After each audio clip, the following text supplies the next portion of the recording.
Hello, everyone. Welcome back to the Monday Morning Murder Podcast. I am your host, Faye Fire, aka Erin. And today we're here to discuss the season 3 finale of Yellowjackets titled Full Circle. And it was just a magical episode. A lot of crazy events went on, and we finally got some closure to some really big mysteries in the series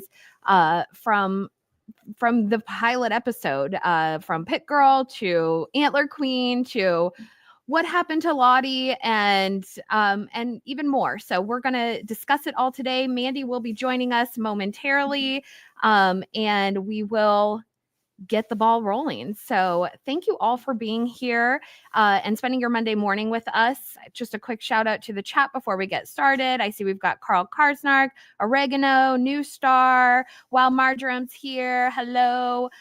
Taylor 26. I know I saw Mrs. Duncan the Tall somewhere up here.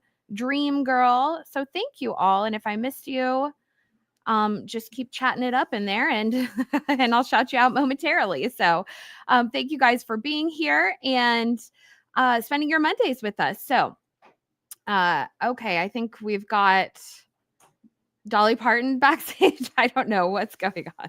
Are you ready to join us? Oh, not quite yet. Okay, so we'll wait a few more minutes. So this was a really exciting episode, full of twists and turns. I don't know how I feel about this being the finale. I mean, I guess I'm just not mentally prepared for season 3 to be over with, and I'm sure that many of you can agree with me. There's a lot of, cliffhangers and things to discuss for season 4, and to just prepare and wonder over for the next unknown amount of time, approximately 1 to 2 years. We're kind of guesstimating until, we get season 4. Although we still haven't gotten the renewal confirmation. So anytime, Paramount, anytime you want to come out with that, and just so we can all take a deep breath and, collectively feel at ease that we're getting a season 4. I did see a comment in here. I think it, let's see. Taylor 26 says Yellowjackets is my favorite show. I have a personal bond with it. I'm not sure if I want a season 4. The show ending with Natalie on a mountain sounds so serene and beautiful to me. And I can definitely understand that. This is what I said. I did a recap video, and I kind of agree with that idea. If they had to end it right now, then we got closure on some of the biggest mysteries of the series, so we can take comfort with that. We can move forward, and we know who Pit Girl is, we know who the Antler Queen is, and all of those kind of details. But I still think there are many loose ends that we need tied up, and I think there's just so much to speculate on.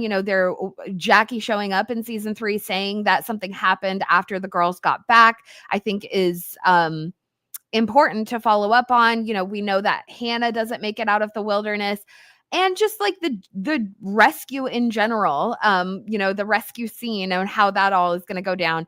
And I'd love to see kind of the aftermath too of, when Natalie returns to the camp and kind of what happens from there, how Shauna reacts to that, and, things like that. So we've got a lot to talk about, and I do want to save some of the predictions, the season 4 predictions, for a future video. Mandy and I are going to do a future live stream, and we can kind of deep dive into all of that. So we'll save some of it, but of course it's impossible to not kind of touch on it. So thank you all for being here. Steffi's is here. Hello. And Lola Lazada, thank you for being here. So, all right. Well, let's go ahead. I will read for us the episode synopsis. So things turn frigid as bloody new alliances get built and spilled. It's our time right now, down here in the new Queen's Court. Eat up, drink deep, and descend.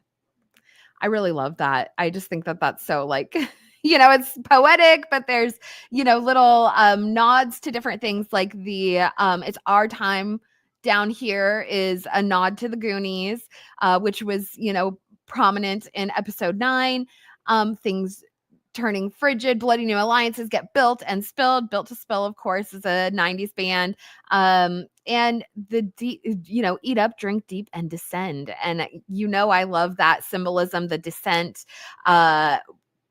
in all aspects. And I think that really touches on Mari's character in particular. I did a video a couple weeks ago. Actually, I guess it was a couple months ago at this point, but it was called The Descent, and it was about Mari and kind of her experience in the caves. So yeah. All right, Miss Mandy, you ready to join us? I need a nod. I can't hear ready. You. Oh, okay. All right. So, okay. Here we are. We're all ready. We're cozied up. I like your furs. I wore a sort of Antler Queen inspired sweatshirt. Yes. Sorry I'm late, y'all. How is my audio? I was having issues. Surprise. It sounds blurry. It sounds a little, I don't know. Off, Speak directly into the microphone and let me see if it sounds. Humba humba. I don't know if it's coming through on your microphone. I think it might be your your regular audio. Okay. I'm going to stick you backstage again real quick. Well, let me see. So let me just, okay. All right. So now I'll wait for Mandy before we discuss our music things. Because we kind of had differing ideas. And actually I think the music in general for this whole episode was they were all great songs. Like I can't really choose one. If I was going to choose one, I chose personally for myself, I really liked Living on the Edge, but I know Mandy has a different option. And I, of course, also really loved the song that was playing during the scene between Ty and Van where she's burying her. Such a beautiful song. And it's totally been stuck in my head all week and I've never heard it before. So I think all the songs were great. And Mandy had chosen Slayer. So we'll talk about that because the significant to the episode and kind of everything going on. So let me go ahead. All right. So we're going to go ahead. Mandy's getting the audio kind of adjusted. Sorry for the whatever technical difficulties. I'm also just FYI, I have a sick kid home today. So if I have to step away and just hand the reins over to Mandy for a few minutes, that may just happen. So I'm sorry. Sometimes it happens. We do a bit of chaos streaming, but we do our best. Okay. So I want to start with Lottie's character. Are you back with us, Mandy? I'm ready. Okay. Do you sound me? Do you hear me? I hear you. Yay! Okay. Okay. Yes. Music first. Music. Living on the Edge is also one of my favorite songs. Aerosmith all day long. But yes, that Sleepwalking song. And then when Walter showed up with Slayer playing, that might be a season 4 intro. So we'll find out. We'll see. But I did want to, yes, I'm having technical difficulties, but also every single podcast, I have lit this like giant candle and there's none left of the other one. So I got a new one. Oh, so we're going to do a full candle circle right now. Everybody, all of us in our wildernessness. Everyone take a deep breath. We're awaiting reprisal. A lifeless object will become alive as we are trapped in purgatory waiting for season 4. Okay. And it's about to turn red. If I can get this to work. So these were the lyrics from that Slayer song. And they were very like Mari inspired, very Pit Girl-ish, which is interesting because this was the song that Walter was listening to. Hang on just one second. How did I do this? Okay, here we go. And hello, chat. Hello, everybody. Thank you for being here with us. We love you. I love you. Walter loves Misty. And Crimson Tears. let me see. Is this the other one? Nope, that's the wrong one. That's Macbeth, which this one I actually really liked. I can't remember. I saved it for this episode for a reason, but it wasn't meant to be brought up. Okay, let's just move on. Okay. Okay, so yeah, so this song, this Slayer song that Walter was listening to, very strange, like trapped in purgatory, a lifeless object. It said, I can't find the other page, but it says something to the effect of down in a pit and the blood is raining down and all this kind of stuff. So the sky's crimson tears. So it was very like Pit Girl inspired, in my opinion. So it also inspired me in my emo stage. Heavy metal emo stage. My heavy metal emo stage when I was in the 90s. Yeah, I was into a lot of Slayer. As did many lesbian comrades of mine. I'll take it. The Jackie to my Shauna was very much into emo bands. 90s. Well, I'm your Jackie. You're my Shauna. So what's up, baby? I haven't tried to ruin your life, so. All right, you guys. Well, let's go ahead and get into it. Sorry. I'm on a freaking, I'm in a mood, so you know how it goes sometimes. So let's start with Lottie with the dream sequence. So we have the episode kind of opening up, and Lottie is having this dream. Younger Lottie in the wilderness, she is having a dream. She's sleeping and she sees the cave, and then she has this kind of face-to-face moment. I'm trying to find the photo. I'm so sorry. Here we go. Okay. So she has this face-to-face moment with this sort of antler queen figure. And now this is a really interesting moment. So it's almost like she's merging with this figure. And this is the kind of only time we've seen, or kind of the first time we've seen this spiritual interaction. Now, I don't know how I'm interpreting this. Like, do we think this is Shauna as the antler queen, or do we think this is more of like a goddess figure of the wilderness or the embodiment of the wilderness that Lottie is sort of merging with? Because then we have the scene with, her younger self in the morgue, and she says, do you remember what we promised? And so I don't know if that promise was to Shauna or, but like, I feel like Shauna kind of is taking on a lot of these titles of things and all of that. So anyways, I'm jumping ahead, but I do think that there was like this merging of minds between Lottie and the Antler Queen. And we have this moment and it's flashing. We're seeing these flashbacks. It's of her younger self, like her child self of Lottie, and then another flash to teenage Lottie, and this is when they're in the cabin, they're standing in front of the antlers, and then it flashes and it flashes on her face and she's screaming.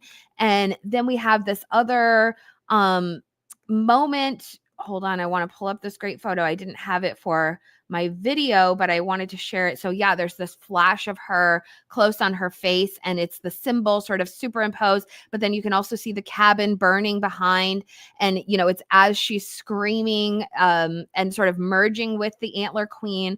And so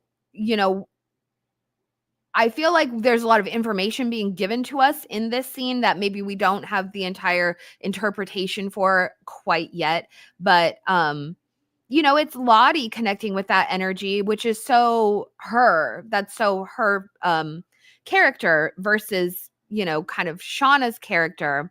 I don't know. I'm just not feeling that vibe as much from Shauna, but maybe they're going to elaborate on that. She has changed so much throughout this season, from season 1 to season 2 and now to season 3, and throughout season 3, Shauna has just changed so much and she's transformed. She's a completely different person than when they crashed in the wilderness. So Mandy, do you have thoughts about this scene? Oh, Most definitely. So, Shauna is not a queen, she's a tyrant. And she's a conquering tyrant, and she wants to be queen.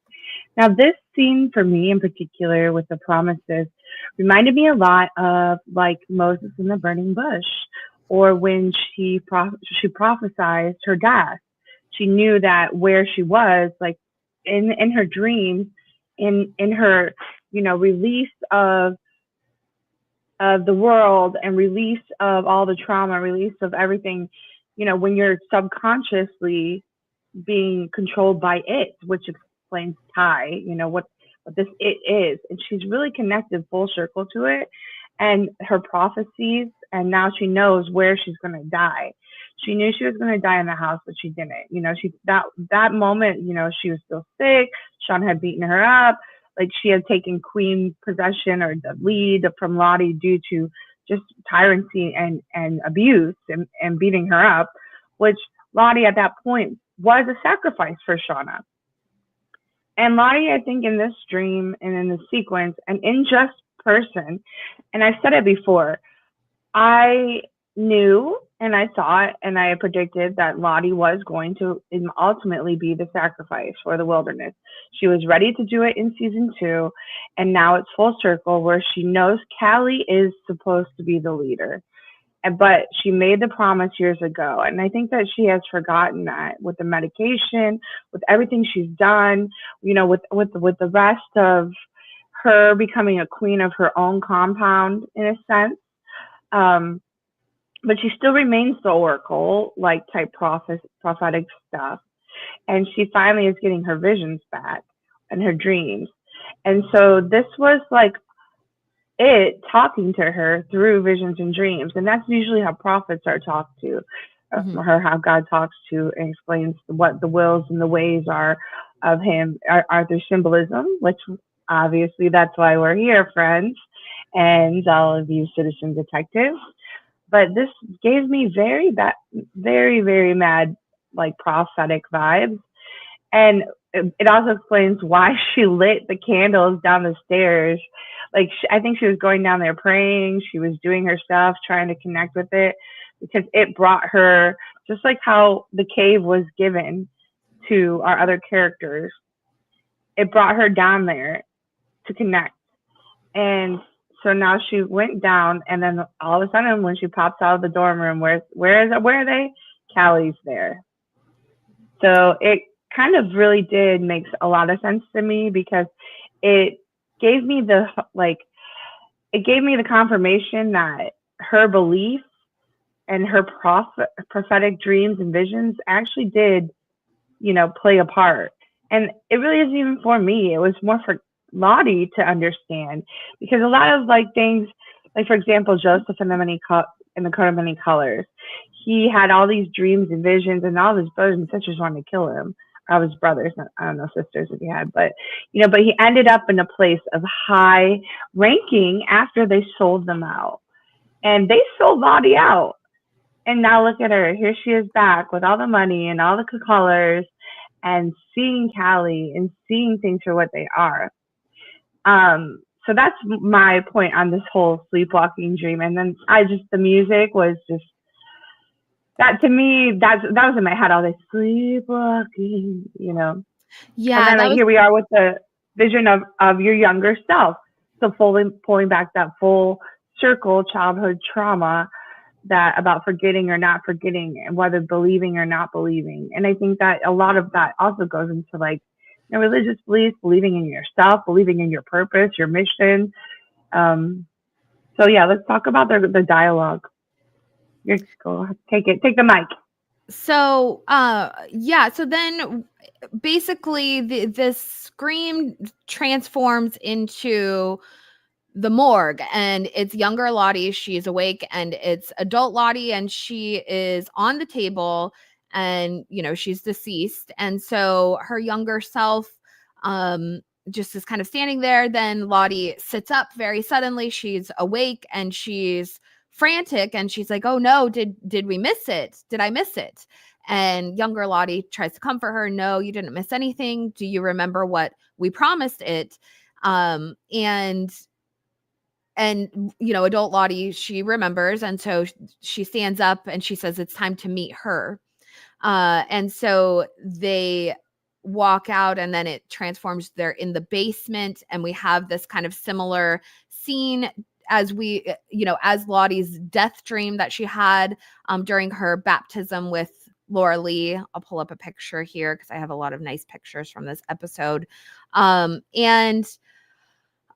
she's wandering, and then she comes up to the staircase and she sees all the candles lit, and it's exactly like that scene of her, it's basically her death dream. And so, but what's really interesting in that moment, and again, I agree, Mandy, I love the music, the song that was playing at that time. That was an original piece by Craig and Anna, who do the soundtrack for the show. It was beautiful. And so Lottie, she goes up the stairs, and she's in this moment that is just like what we saw back in I think it's Saints, episode 106. And you can hear in the music there's a baby crying, and that's really distinct. Obviously there's this symbolism of adult Lottie and then teenage Lottie, and then they even included that quick shot of child Lottie. And so there's something going on here with like the life phases, obviously this being her vision of her death. And so, but there's a baby crying. So it's all kind of very symbolic of like a reincarnation or regeneration,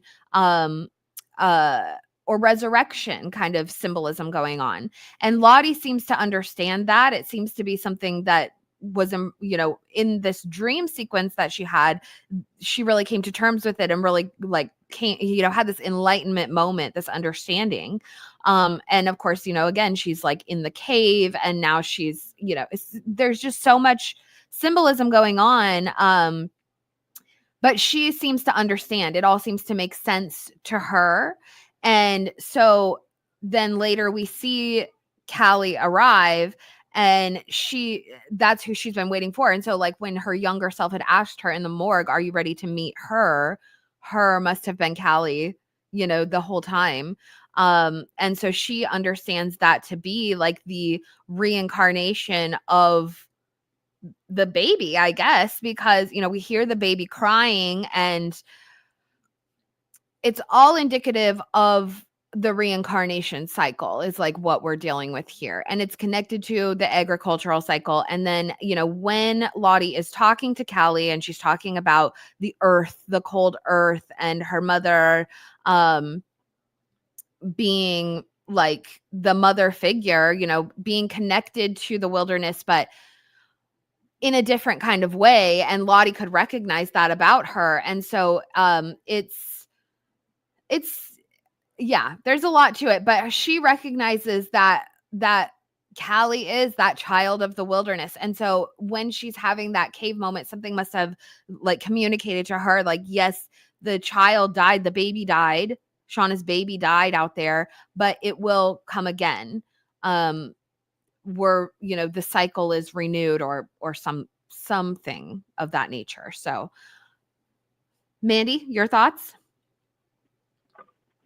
So many. Real quick though, there were a couple comments that our words are cutting in and out. Is that still happening, Wild Majorum? If you could please respond. Words are so important. I think it's okay. Yeah. Are you guys able to hear us okay? I'm not seeing those messages, but Mandy, I can't. Your audio is not the greatest. Let me log off and log back in. But yeah, maybe so crazy. I feel like your audio isn't good on my side. So all right, let me log out and log in. Okay. I'll be right back. I'm stepping into the spirit realm. Okay. All right. So yeah, so then we have Callie, so she goes to Lottie's father's penthouse, which is where she has been staying, and she's I just find it kind of odd that, Lottie's been down in the basement area. Nobody seems to care. Nobody in the building, the front desk person or anyone else who lives there, nobody's bothered by her just going out of bounds or down in the basement. Maybe because she's lived there for such a long time, they're just like, oh, whatever. But typically, like, that seems like a maintenance guy realm rather than, people who live in a penthouse kind of thing. So I don't know. But regardless, she comes out of the basement, coming out of the underworld, just in time for Callie to come into the building. And the reason for this is because when Lottie was kicked out of the house, she had taken the tape out of Callie's desk. So the tape that was dropped off at the house by Melissa in episode 1. Callie is the one that found it. And she was startled by Jeff when she was opening the envelope and the letter that was with it had fallen underneath the fridge. But Callie had taken the tape and kind of hid it away. And, as things go. But Lottie had taken the tape. So, I mean, this tape has like been on a fantastic adventure, passing hands and all kinds of stuff. And so Callie tracks it down. She's like, hey, I just came here because you have my tape. And Callie's like, no, or Lottie's like, no, you came here for many more reasons. This is the only place you could come. And so she's like, I'll answer any questions that you have about anything. And Lottie, sorry, I keep mixing up their names. Lottie is referring to their experiences out in the wilderness. She thinks that Callie is interested in knowing that. But Callie, I think, is at the point where she's like, no, I kind of know what happened out there. That's not what's bothering her. What's bothering her is her mother, like her relationship with her mother, this dynamic that they have, and the fact that her mother is just not like very loving or affectionate or honest with Callie. And she's recognizing that as she's getting older. And, we've talked about this, like Shauna kind of has this arrested development, in my opinion, where she's sort of frozen mentally at, age 17, 18 years old, the same age that Callie is right now. And so Callie doesn't have the traumatic experience that her mother had. And so she's going to evolve past that. She's going to mature beyond her mother because Shauna is sort of like trapped in this arrested development at the same age that her daughter is. And so as Callie is maturing and advancing beyond her mother, of course, this is throwing her mother even more so into like inner turmoil, just like a dark night of the soul kind of thing, like just the chaos that Shauna is finding herself in and just like relishing in, as kind of what Thaisa put it as, is like Shauna was the one, she fed on all that energy. She loved it. She thrived on it. And so now she's in this place where she's like, I'm going to take my power back and become who I was, meant to be, this powerful queen, which is just like delusions in her mind. Right. So yeah. So we have this scene and Callie kind of confronts Lottie and she asks her, well, does my mother even love me? And I love this moment because Lottie's like, that's what you wanted to ask? Okay, like awkward. She doesn't even know how to answer that question. But they have this moment where Lottie's trying to explain to her, like, yeah, she's got that coldness in her eyes from the earth, from their connection to that. She tries to explain what it is, and it being that sort of raw, primal, Dionysian energy that they all operated under while they were out in the wilderness. And that Callie has that power flowing through her, and she's more powerful than her mother ever was or ever could be. And so her mother is jealous of that. She's jealous and she feels threatened by Callie and how strong Callie is. And she basically implies like, this is going to get worse. This is going to get stronger. You're going to feel it more and more as time goes on. You're already feeling it. And so So we know what this is kind of working towards. And this is freaking Callie out. She's like, look, you're freaking me out, lady. Like, my mom was right. You are mentally unstable.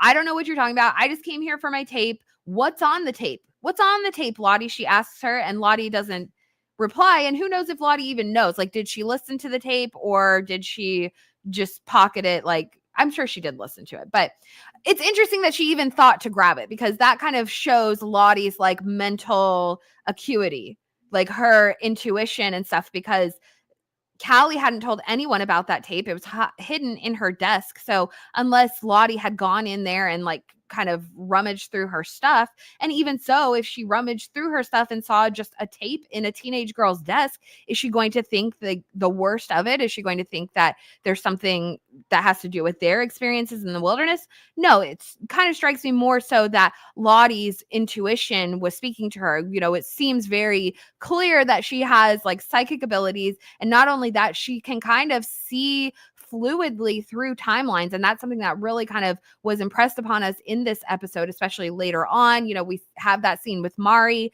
and I just feel like she can kind of see past, present, and future fluidly in a very Merlin vibe sort of thing, right?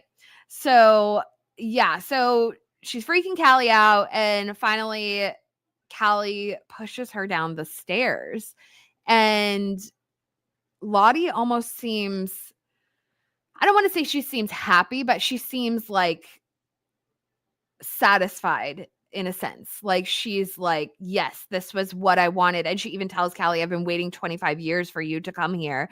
And so it's almost like she's been waiting for this moment. She knew that her death was coming in that moment, in that place, in that setup. You know, she's had those visions. She made that promise back in her, you know, in her teenage years to it.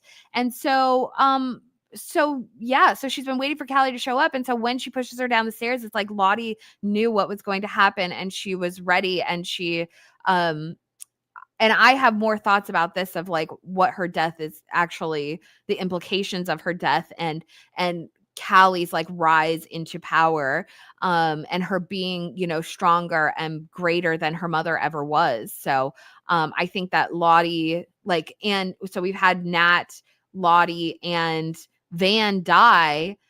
And I think that it took those 3 deaths, you know, the power of the number 3, which we've talked about so many times this season, to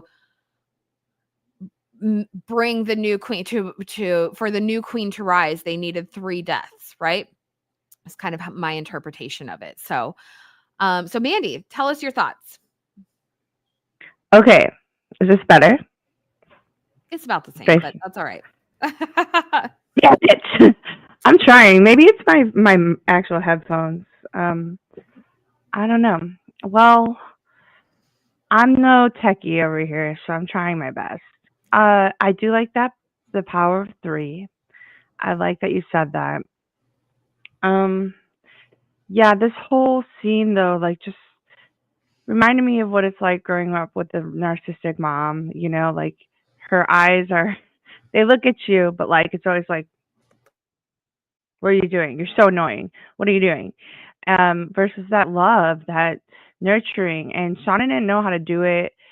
She didn't get the chance to do it. And I think she's blocked herself off from being a mother, which is sadly, you know, part of the trauma she experienced. And she went truly wild because she could and she wanted to and she needed to, which, losing a child, I would understand that. But yeah, this whole time, you know, Callie's looking for that nurturing thing. And I really enjoyed the 25 years waiting, because that promise, it did go full circle.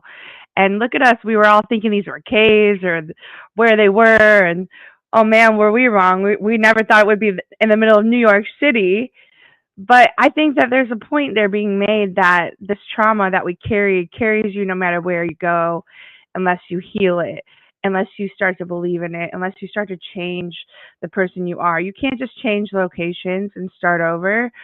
you have to deal with things, and you can't run from your problems or run from the situation, or be sheltered from the situation. Like Callie was sheltered her whole life, and the part that really got me here was like, I don't even know what was on that tape, the black box, right? We talk about the black box theory. I don't know what was on that tape. I don't even know how to play it. I don't even know what it is, and it kind of was that whole great use of different words to elude the same, is elude the word, right word, but to give the same impression of what these girls are feeling. And I thought that that was such a great line in there, like, because she's freaking out about this tape, but she's missing the whole note, the whole point, like the whole written word. Like she's got, the black book, but did she read it? Did she listen to it? Did she hear it? So, to me, I thought it was really beautiful. And it, deeper, going down into the depths of the trauma, of the expectation that, hey, I'm ready to die. It's gonna happen. This is the place. I've been shown the vision. I knew it was gonna happen. I made a promise. And instead of running, Lottie just stayed. And you see this moment of her protecting her mom, just how she did before.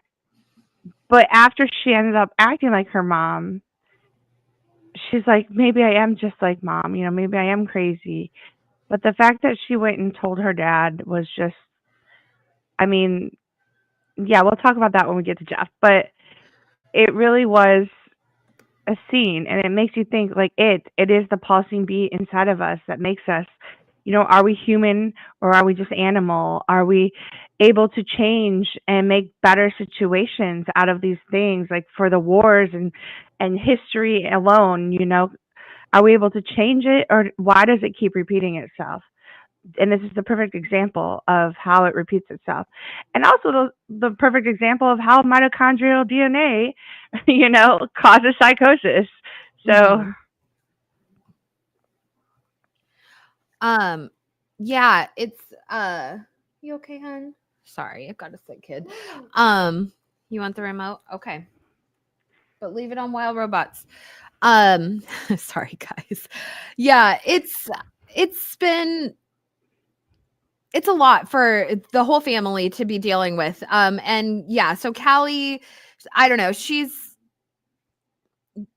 we'll get there in just a moment. But I do want to say, I am satisfied with the way that things wrapped up for Lottie. I think that it's important that we, take a moment to acknowledge that, because her death was kind of a odd, the way it played out was a little bit odd, a little bit different from the other Yellowjackets, and especially because we saw that scene with Van, her death scene going onto the plane. Nat's death scene was also on the plane, but Lottie is such a different individual that I don't think that her ending up on the plane was like that would have been the right move for her. I think her having a more this kind of more spiritual and merging of her and like the Antler Queen spirit, I think that really was important to explain to us as the audience.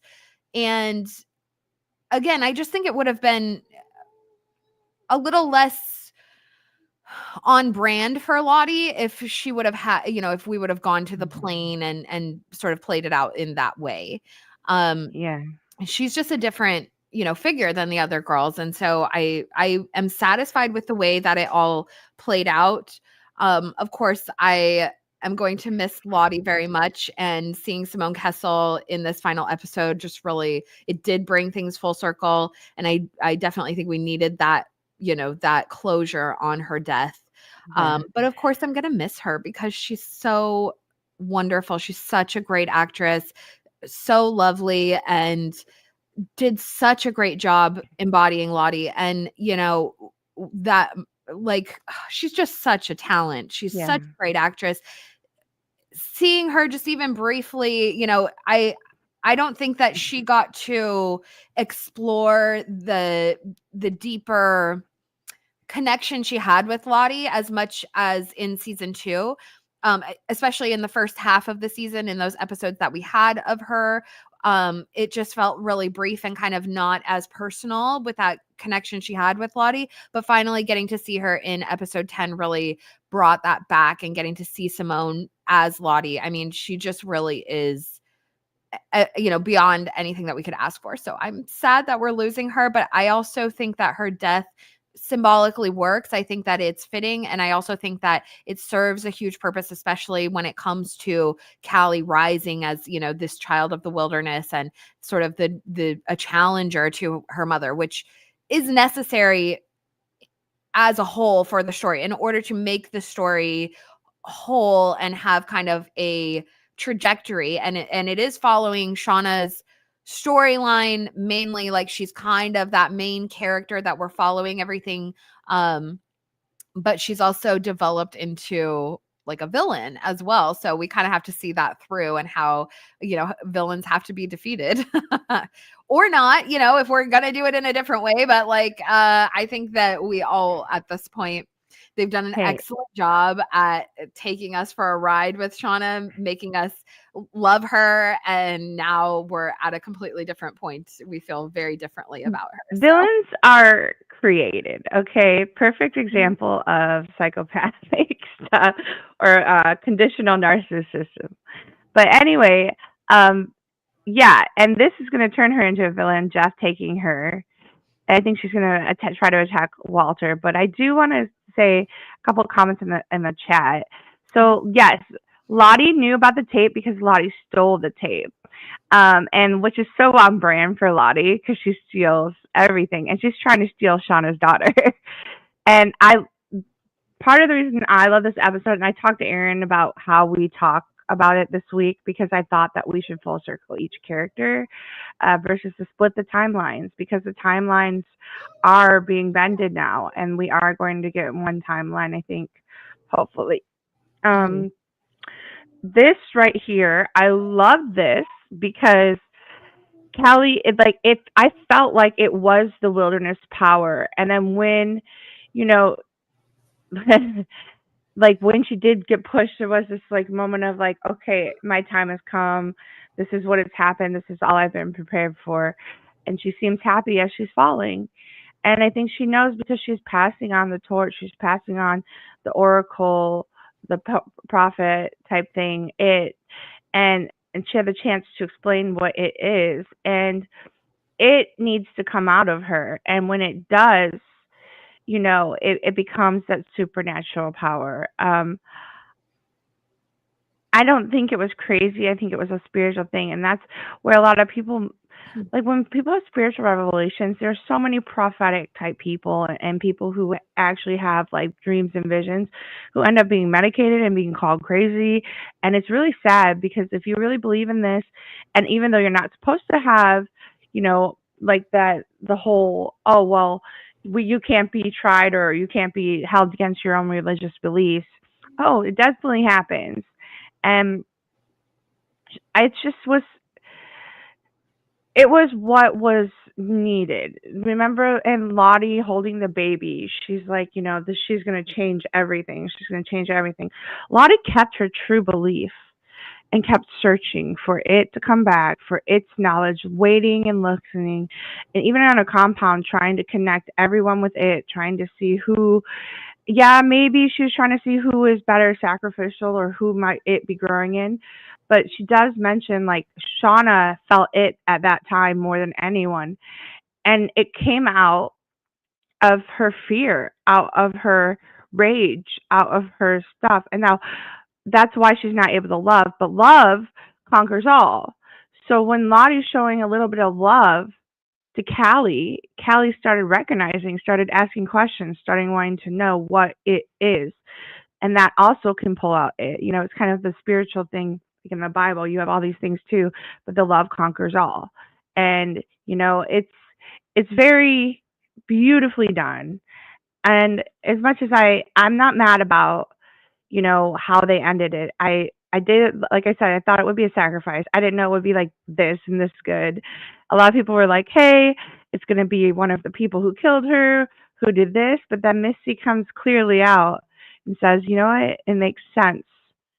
because you drugged me just like your mother, like you would, which I love Misty's rationaling too.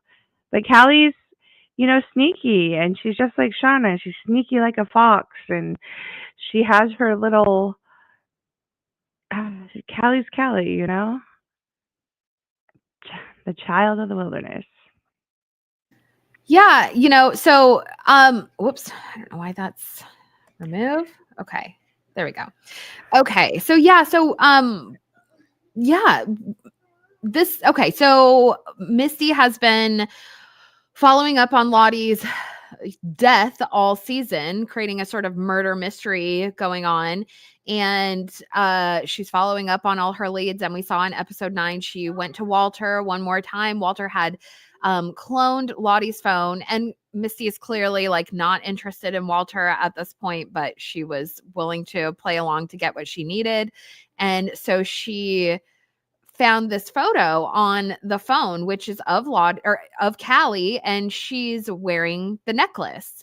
And for Misty, this really stands out. For Walter, who I presume has looked at the photos on the phone, I mean, I would just imagine he didn't clone it and then just like set it aside. I'm sure he's looked at it, but perhaps he didn't understand the significance of the necklace. And so when he saw this picture of Callie, he's just like, oh, okay, whatever. It's just a picture of Callie. But yeah, so that's kind of, or maybe he knows. I mean, we don't know what Walter knows. He's a man of mystery, but Misty knew exactly what it meant. And so she went to confront Callie. She asked her if she had poisoned her drink or put something in her drink that night that she was over there babysitting. And then she asks her if she, she basically says, did you kill Lottie? And Callie tries to play it off. She's not a very good liar. She really didn't come up with a cover story at all.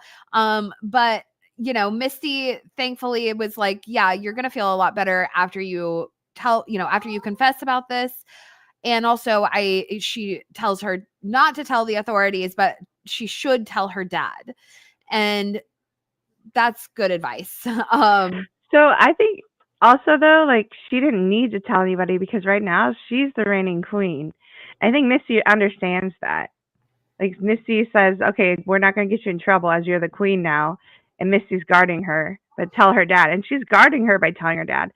And I wanted to put this up here really quick before we move too quick on the Misty, is that Callie, it was a deliberate push, and I do think that it was deliberate, but in the sense where Lottie sacrificed herself to bring that killing, the wilderness kills. They ate each other. They do bad things. You have to kill, or be killed. And like she knew that that push was going to bring the wilderness out of her, whether she knows how to play it or not, how she knows how to play the game or not. She's part of the team now. Lottie gave her the push that she needed. Yeah, she literally it was a metaphorical push and a physical push. So. Yes. And then Jeff is an enabler to both. And I think actually, I have to disagree with this. Jeff is like my MVP. Do you know how hard it is to leave somebody like that, and how fearful it is, and what he did, and he admitted, and this is where it comes round circle to recognizing yourself and recognizing, are we being better people or are we just going to be wild animals? And he's like, you know what? I was wrong. For you to be able to admit you're wrong, fear comes from the stem, anger, death, murder, it all comes from the stem of fear and the stem of not admitting things. So when Misty's talking about admitting things, it's more than, it wants more than blood. It wants you to harvest. It wants you to grain. It wants you to make the most of all parts of the wilderness. And unfortunately, death and murder and hunting is one part of the wilderness, but so is growth and spring. We're talking about the difference of Persephone here, which Jackie had the vibes. Now Callie has the vibes. So Callie's about to go into the dark parts of Persephone, in my opinion. Yeah. But like Jeff is there to take her. Like Jeff is there and ready, and we're not able to talk now and just got up and go. He left his business. He left his new deal. He was like getting ready to move on and say, you know what, F Shauna, I'm going to just go back home and I'm going to live my life and do what I want to do. But at this point, he can't. Mhm. And it's not because of him. And then he finds out it's because of Shauna and what she has taught their daughter. And he cares so much about his daughter that he's just up and going and doing what the best he can. I actually kind of have a theory that they might be hanging out with Walter, but we'll see. That could be interesting. I don't know. think Yeah, I have no predictions on where they went. Although it would be really funny. I did have this thought that like maybe Randy. they went back to the Jolly Hitcher, and just like in that season 1, when Shauna thinks that Jeff is having the affair and she's at the front desk and she's like, I'm his wife. You can give me the room number. He just hasn't texted me yet. But I could imagine like that scene happening again. But like Jeff and Callie are actually like in a hotel room and she's at the front desk, like, I'm his wife, like, tell me the number kind of thing. But so it's kind of funny. Like or maybe that was just some good foreshadowing, some clever foreshadowing. Where's Randy? I mean, that's all I want to know. Is like Randy in this possibility. It Maybe could be the same thing too. At the little hotel thing that that Randy and that Nat were staying at. That would be interesting. Or going back to Van's place. Who knows? Who knows? Yeah. But so Callie, she takes Misty's advice. She goes and she tells her dad, and her dad is just like, he's very heartbroken and he feels a lot of guilt because he allowed things to go too far with Shauna. He allowed kind of her antics to just really go too far for their lives to be disrupted by her PTSD is really what, like, Callie even uses that word when she goes to see Lottie. She's like, well, my dad just says my mom has PTSD. And yeah, that seems pretty true. But Shauna is like taking it too far. She's disrupting their lives. They were staying at the Jolly Hitcher. They were Callie's not going to school and all these kind of different things.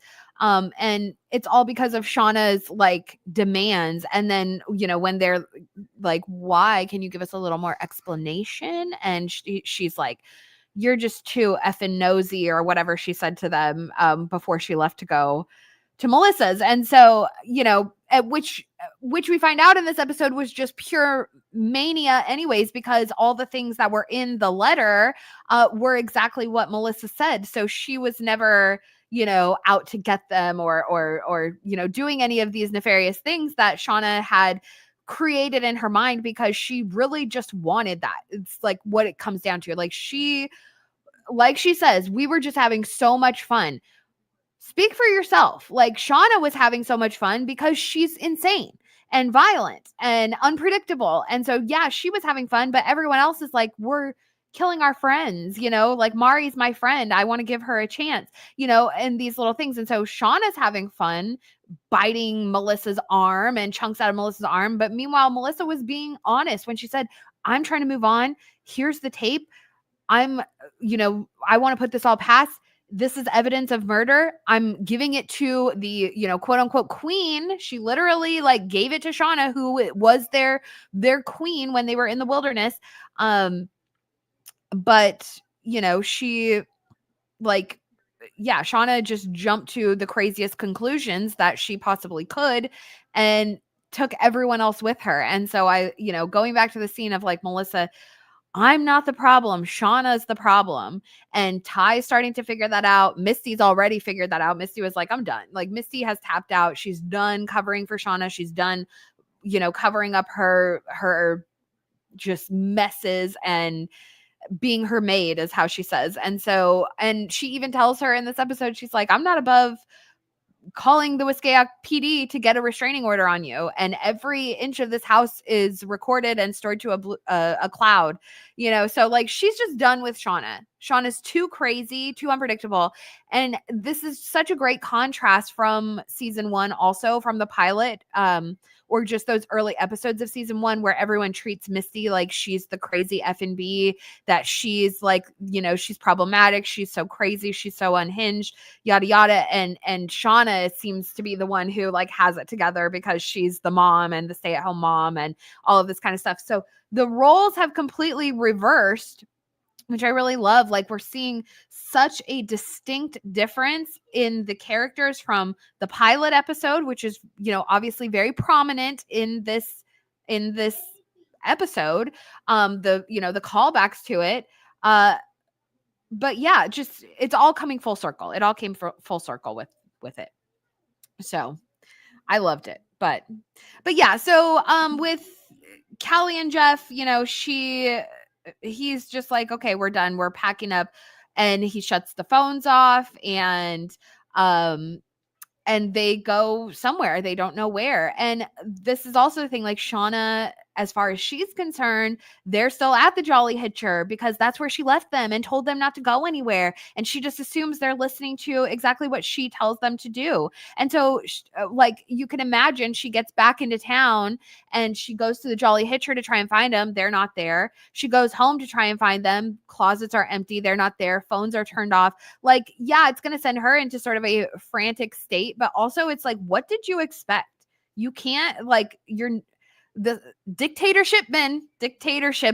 She thinks that she can just command everyone and that they must listen. And she's really going to get back into that energy in the future, I'm starting to see. Oh, for sure. I think, again, there's a difference between being given royalty and taking it.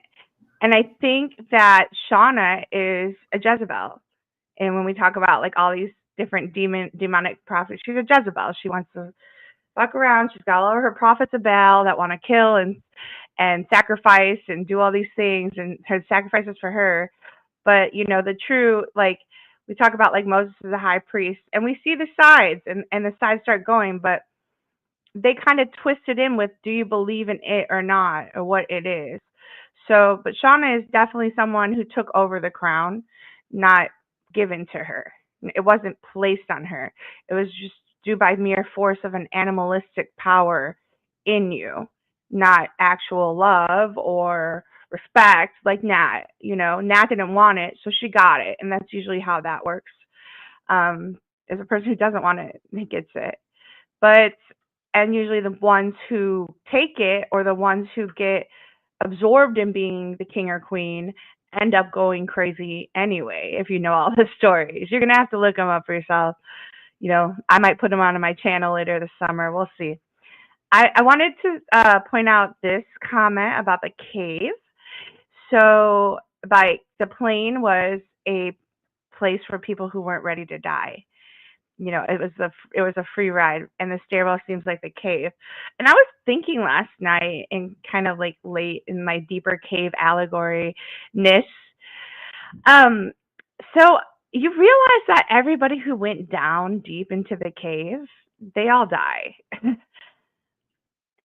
They go into the pits. And I think that there's or they have like, or everyone who hurts their foot, or their foot gets cut off, or something about a foot. There's something there to that. There's more there to that. And we will explore that sometime in another episode. But I just did want to point that out. So if you all have any ideas. I did explore that already in a video. No, I know. But there's more to that now, even more, I believe. Yeah. So. I mean, it was, just like that. The descent into the cave or the pit is like an initiation process. And that's kind of goes hand in hand with like the hot chocolate and that kind of thing. Like, Mari was already like initiated into death. And there's kind of something to that with like the Eleusinian mysteries as well, because, they used pigs as like sacrifices for the mysteries, which are kind of like a stand-in. Yeah, the long pig, they're like the stand-in for like a human sacrifice, right? But then there was a secondary mystery like session, right? Where it was female only, and part of that process was going into the pit to clean out those pig carcasses that had happened from the big mystery celebration. Yeah. And so, and the person who descends into the pit, they are basically like like they're like divinely blessed, and they sort of are ascended to a higher level in the underworld. And so that, I think, kind of is Mari's, initiation. Like that was her secondary mystery kind of thing. So she was kind of doomed to die, unfortunately. Well, And I'm what not I really sad. wonder, Go ahead. what I wonder is when Lottie was like, Mari, look where you are. You Mhm. can change this. Mhm. How could she have changed it? Any suggestions? Any chat? What do you guys think? Like, I mean, that really pondered me, and I really thought about it all weekend. And I'm like, can she change me in the death? What if she had stood up and believed? Because Mari is actually the one who initiated, hey, we have to do a hunt. Now, was that on to be a distraction, and I she got think the it she got the shit bucket, or was it because she wanted, like, okay, we have to do a hunt? Well, I think Because that it was Lottie kind of offering her like a like she says, you know where you are, you've been here before. I mean, Mari had yeah, fallen into the pit before, so if she took a second to figure out where she was, she might have remembered that the pit was over there. And so, but of course in the snow, it's a lot more, it's completely different, probably harder to keep track of, or recognize where you are, kind of thing. And we even see that with Jen, although she's kind of faking it out. But I do think that that was maybe Lottie giving her a chance, like, okay, you've been here before, you know where the yeah. pit is. Are you going to fall in the pit, or are you, maybe you could think about this and set yourself up? Now, if I like how I interpret that was like, okay, Mari, if she realized this is where the pit is, go stand near the pit, be that decoy that Mari always is, and see if someone else will fall in there, I agree with that. especially Shauna. Actually, so while you were just talking about that, it reminded me of how when in the Bible it says, or the prophets must test the spirits, and Mhm. she was testing her spirit. If she had taken a moment to actually, like you said, realize where you are, trust in the Lord, like breathe, become part of the spirit. Instead, she's in her own mind. She's, calling her crazy and like just in fear, living in fear, instead of just like walking boldly as Lottie did over the pit. Good point. Good. Yeah, it's interesting. I mean, it could have been different, but Yeah, I guess that's how. I mean, yeah. Sorry, I'm just reading through yeah, let's catch up in the chat. the chat here. I love this gray alien. I'm flashing back to church as a kid, listening to Bible stories and looking around like, does anyone else think this stuff is wild or just me? I mean, and that's kind of, I always think of that meme that's like the guy that's his head is like slowly like, whoa, whoa, whoa, like it just like exploding. And I'm always like, people who think Yellowjackets is just like, a TV show. People who think Yellowjackets is about like pagan, Greek stuff. People who think Yellowjackets is actually about Christianity, and then it's like when the mind is blown, because there is something there, like, a lot of the symbols are, kind of crossover, but it does really stem back to a lot of those biblical principles and tales, and Yeah. just the dynamics of like the wilderness in itself and It being cast connects us out into the all. wilderness. It connects us all into our part on the soccer team. I mean, it connects us all into our part in the purpose. And even the Bible talks about every single religion, okay, like, and brings it all full circle. And part of man's curse was that we all decided to go our own way instead of just being one. But like, so this episode talking about, and raining blood, spilling blood, and all the blood, and then this blood sacrifice. I mean, it ultimately goes back to that. I personally believe, an opinion, and you don't have to agree with me. I'm just sharing. But I believed in all of these, and I've been in lots of religions.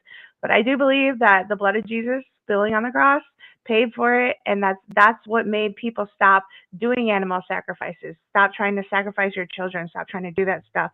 Now, everybody has his part to play. Every religion plays a part in the greater purpose, the greater story.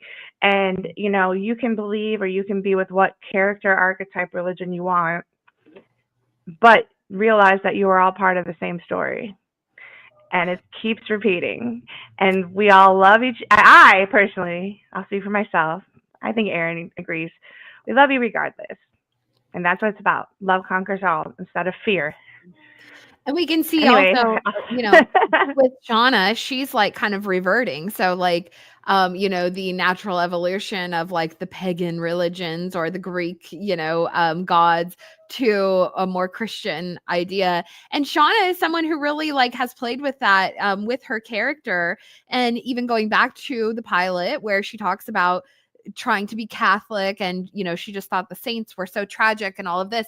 But now we see in the adult timeline, she's really reverting back and kind of descending back into that person that she was, which is very Demeter vibes, right? So we have her here back at home after she's gotten home and Callie and Jeff are gone and she can't find them and she can't get a hold of them. And so she's, making hot pockets and drinking whiskey. She's burning her grain and she's drinking her, her elixir to, really get into that Demeter energy and really, she starts to journal in this way. First of all, she finds the letter from Melissa. She reads the letter. And again, it's all the things that Melissa had said. So she was telling the truth and Shauna just jumped to conclusions. And so then she has to kind of really look at herself and be like, wow, am I the person? Am I the problem?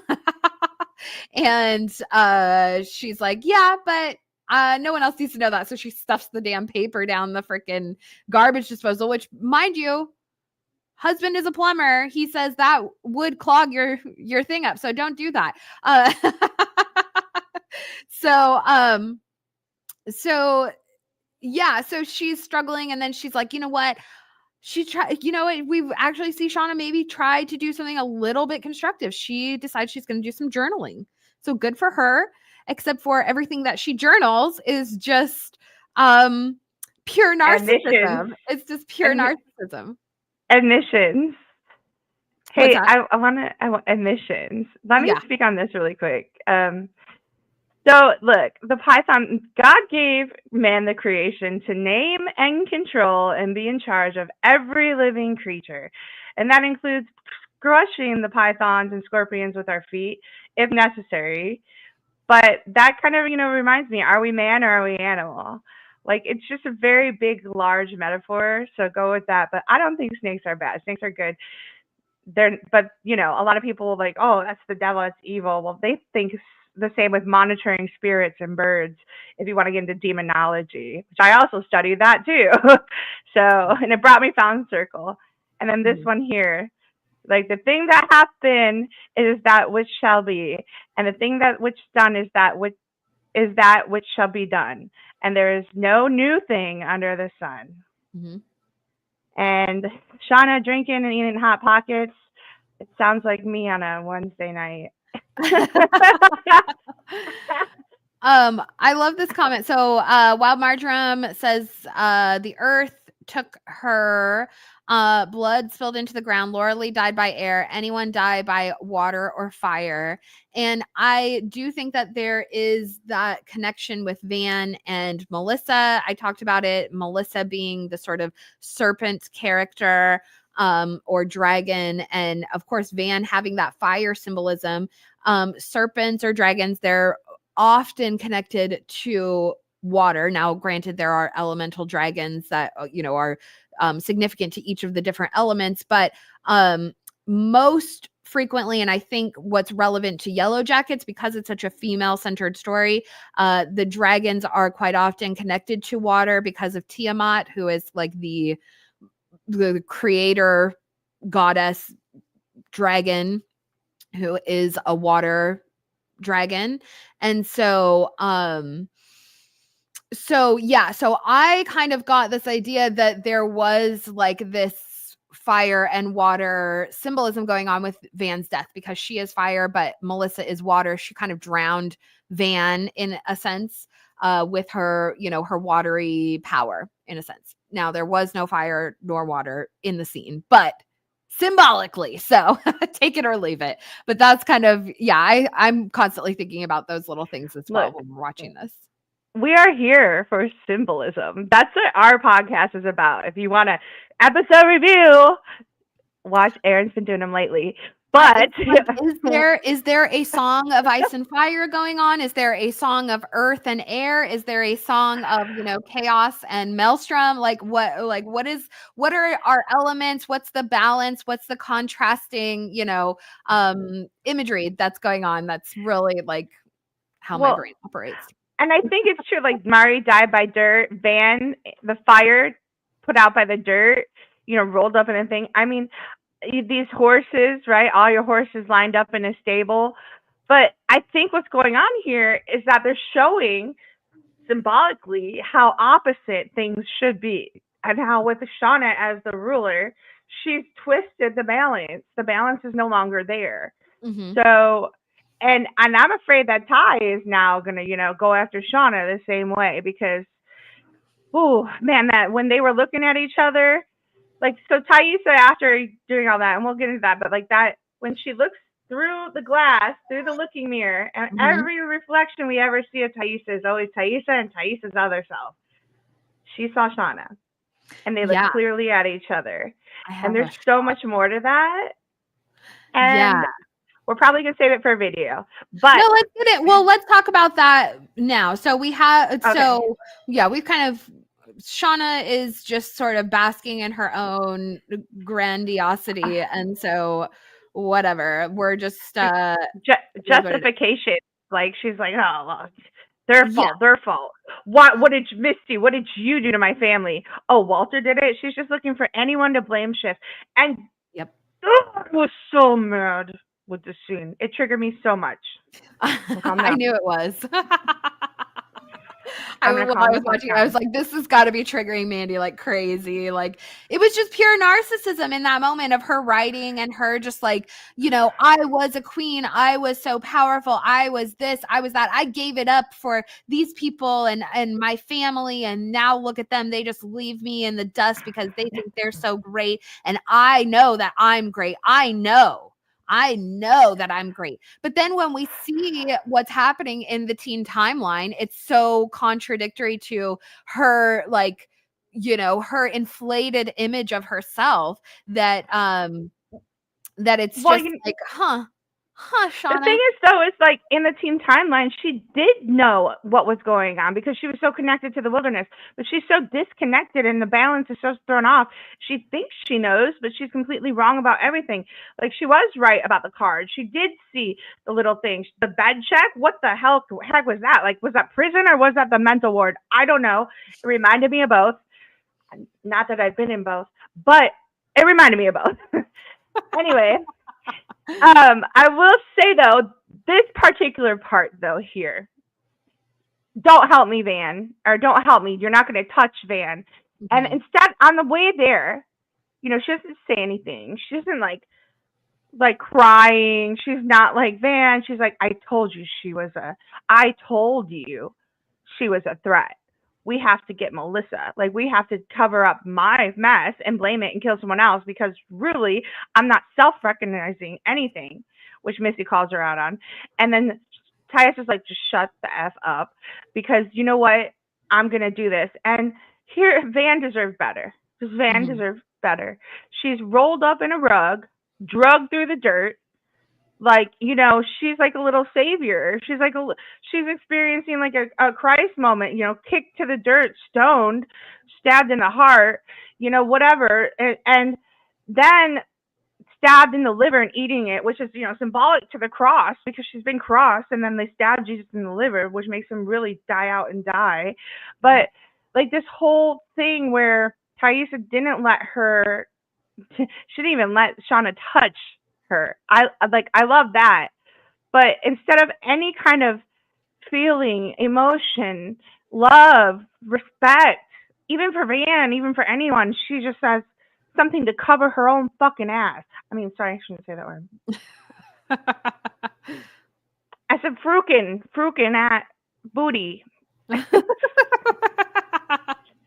Please edit that out. It I happens. don't know. We slip up. But if we can.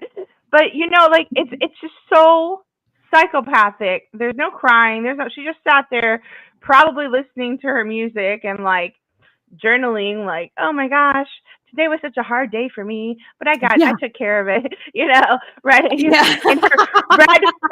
In her red robe of nightmare. That's like if we're talking about biblical scenes, it's like Jezebel on her 9 heads riding in on the red beast dragon.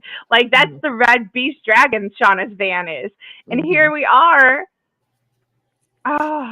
So they drive out to kind of the middle of nowhere. It seems like Taissa knows where they're going, so I presume maybe she and Van had gone out to this place before, or and also keeping in mind Taissa is a land use lawyer, so I presume this may be a place, like maybe she knows of this place, maybe who knows, does she own this piece of land, like who knows, like, but it seems like she knows where she's going. She's following these back roads and directing Shauna, and they go to this massive tree, which Taissa, she digs a grave for Van. Could have been deeper, just saying, could have been deeper. And she tells Shauna, don't touch her.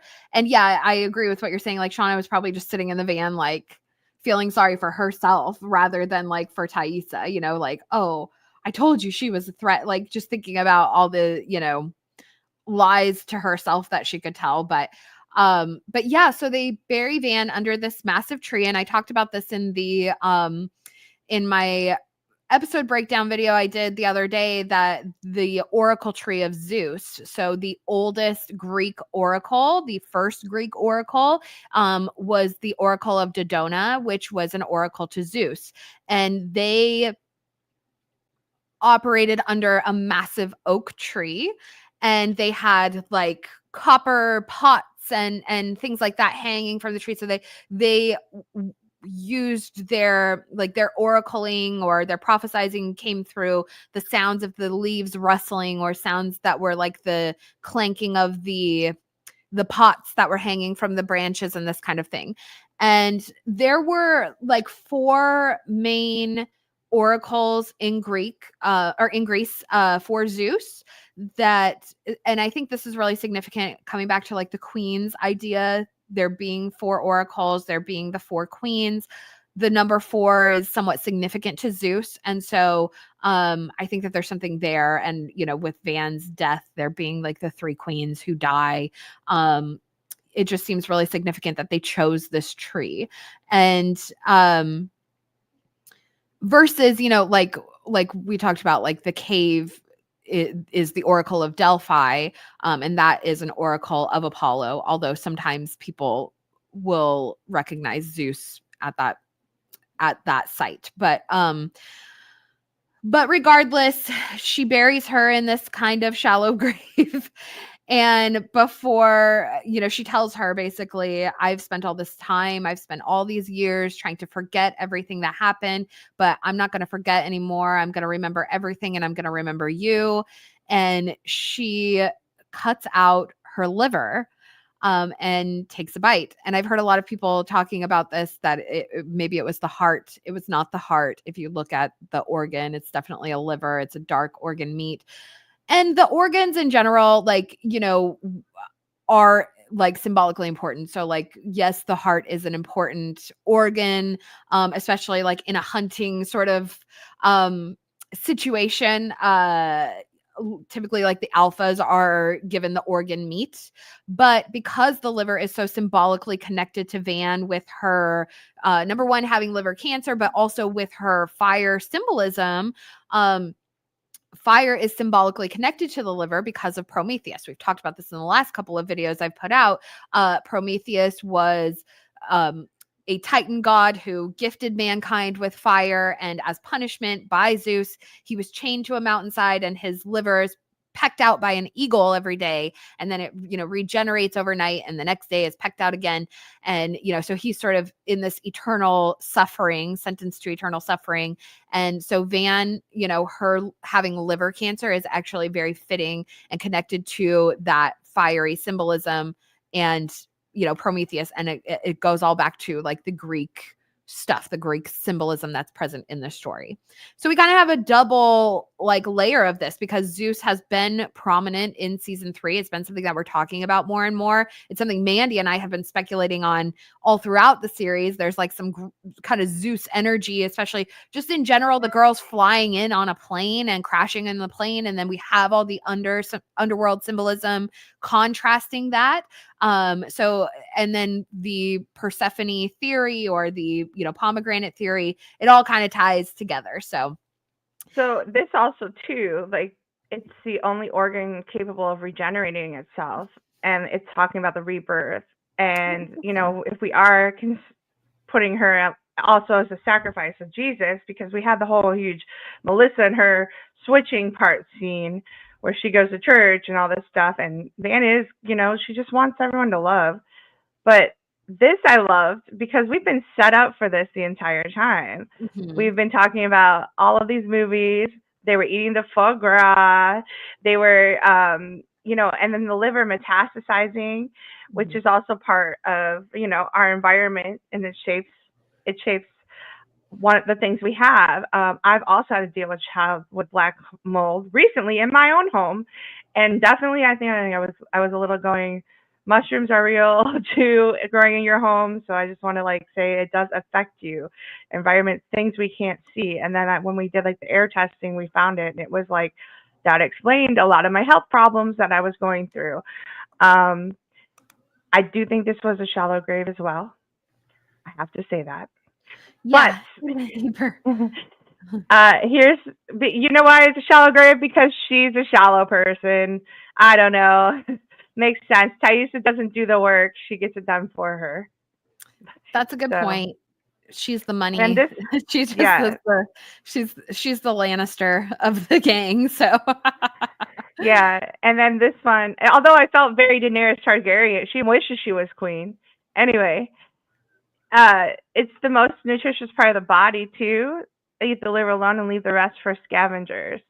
So I like this because it shows that Thaisa is a true predator. And look at here, she is preying on Misty next. But yeah, it was very something. And I thought, I was like, well, that's dumb because there's cancer in that liver, which will start. Are you going to carry the cancer now with you? And how many people here did we not think it was going to be her eyes? Come on, we had to bring that up. I was like, this. I was like, no, she promised she wasn't going to let him take her eyes. Okay, them. She did not promise. She's not going to let them take her eyes because she wanted the eyes herself. I'm sitting here don't be her eyes. Don't be her eyes. Don't be, and clawing out my own eyes, watching it. Don't be her eyes. Yeah. Yes, I agree, Wild Marjoram. I think so too. She's just not buried very deep. But this kind of goes back to all their sort of sloppy, no offense, Yellowjackets writers, but there's been some sloppiness going on as far as loose ends, especially in the adult timeline. And so kind of sloppy writing. And this might feed into that. What Wild Marjoram said is that, if someone finds Van's body, she's in a shallow grave, if, a hard enough rain happens and then her body somehow emerges from the ground and she has her liver cut out, what is that going to look like, Like Adam, you mean? Yes, exactly. Well, but here's the thing is remember, things come full circle. Okay, y'all? So I disagree. I don't think it's been sloppy. I think that they've been writing very good. And I think that they have thrown us off many times. And that's partially what they want to do. But they're writing not to cover the story. They're writing for the characters. And that is completely something that character would do. You know what I mean? You would think a real killer, right? But they're not real killers. They were little kid killers who didn't know any better. They don't know how to play the game. And they thought they did. They're not true killers. The only true killer here is probably Misty. But you know what I mean? Because she knows how to do it. Fentanyl, how she's gonna make it look like it's real. The rest of them, they're all accidents and they don't know what to do. Yeah, she's got So a certain set of skills that, maybe the others do not. She's very she's got those Dexter skills. She knows how to make it look like an accident Dex or yeah. in her secret basement laboratory, right? Or Indeed. and Walter's the older, younger, like bouncing around sister or something at him. But No, yeah, Walter's so Mojo Jojo. Oh wait, no, that's a different show. Anyway, but so Thaisa, much like Misty, she's kind of at the point where she's like, you know what, I'm done with this. And she's starting to realize that Shauna is kind of the source of their problems. And also if not for Shauna, then Van would still be alive. And she points out to Misty that also Natalie would still be alive.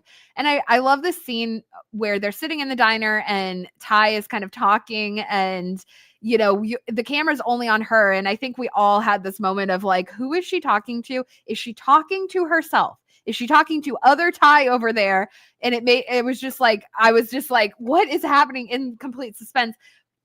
The waiter did bring over 2 coffee cups, which I also was like, wouldn't that be even weirder if she's like talking to herself, but she orders 2 coffees kind of thing. But eventually it shows that it was Misty that she was speaking to. And, Misty's on the same page. They're just like, you know what, we're done. Like Shauna is too crazy. She's crossed the line. She's gone too far. It's costing us.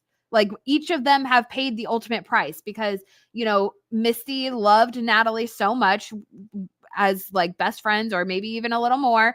And then like Thaisa lost Van, the love of her life. And it was just right after she had gotten her back. And the same with Misty. It was right after Nat had come back. So it's just like, this, it's all Shauna's fault. She's the loose end, the loose cannon who's doing crazy things and act first and ask questions later. And they're just constantly being sucked into her chaos and being left to clean up the mess. And eventually it's going to catch up with them as accomplices and that kind of thing. So they're both like at this agreement where they're like, if we don't do something, she's going to be the last one standing and she's going to, bring us down. So they have made the decision to join forces and now are up against Shauna. And well, Shauna said to Melissa though, the only way to do it and to really feel safe is to be the last one standing. Yeah. So did she put that out into the world? Because your words have power. And right now, Ty's manipulating Misty, and Misty is, despite her coming clean and out, whatever. I think actually she's more afraid to lose Walter and Shauna going after Walter at this point. But they also, what was I gonna say? It just left my head. Oh, Misty and her love for Nat. I think that round circled really well because I think it was not so much love. I mean, definitely love, but more loyalty and more like, imagine if Nat never told any of them that she had the transponder. Like Nat never squealed on Misty. Nat never put her in the death's way, right? So I feel like, imagine carrying that weight that you owe Nat. I think that's what she did all her life. Is she owed Nat. She basically like made sure that she was Nat, like the Tao. I owe you dough or Tao or whatever. If you watch Wheel of Time, but I owe you my life. So it's a life servant because she could have had her killed, and at the mercy that Natalie has, she didn't. She didn't tell. She knew it would made it worse. And she could have had, this Hannah killed, and she could have had a lot of people killed, but she didn't want to. So they owe her the life debt. And I think that, weirdly ended up into this love situation because the Misty ended up growing more respect. The more chances Nat had to give up Misty, the more she never did.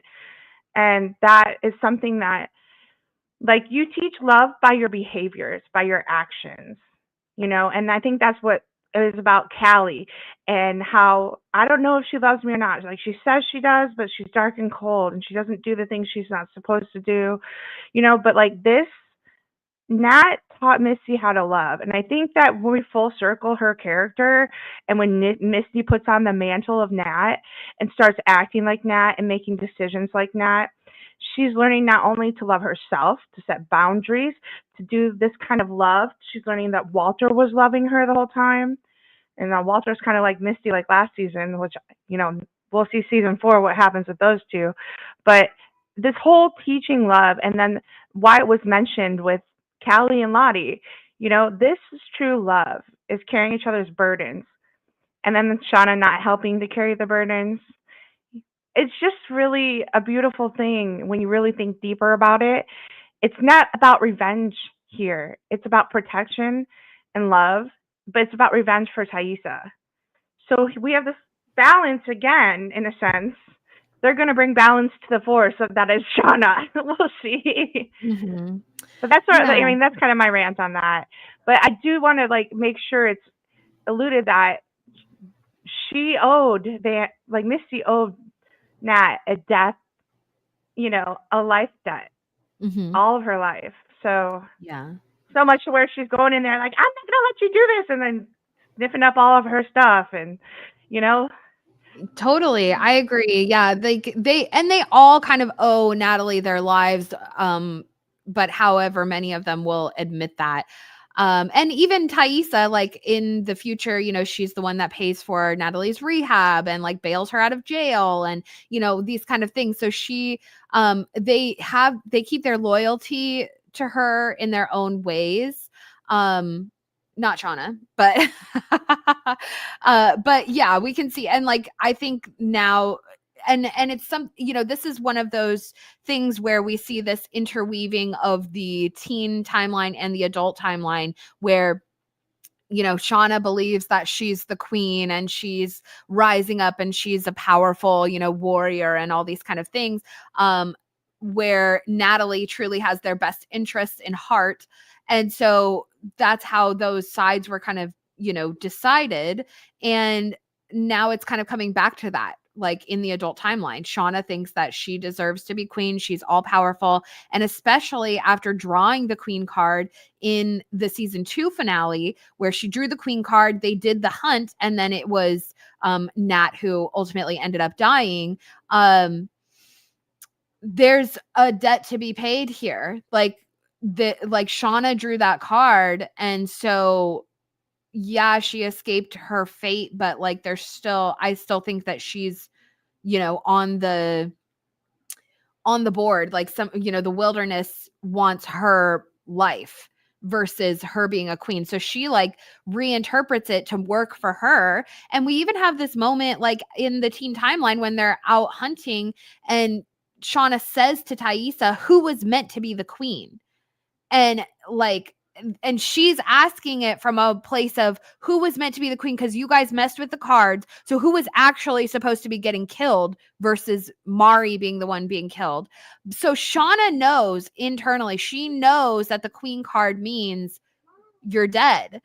So her in the adult timeline, her sort of everything that she's going through is like almost like a rejection of their established like rules of the game. And then also her trying to be like, oh well, it was just us, it was never it or anything like that. She's trying to like downplay it but also use it to her advantage because she wants the power, she wants that recognition, she wants to rise again to be like the supposedly great person that she believes that she was. So yeah, man. So that whole the whole death thing and denying it, to become a king or queen, you must lose everything and become anew. And literally, like Jesus, like King David, he had to leave all his family, leave all the stuff behind.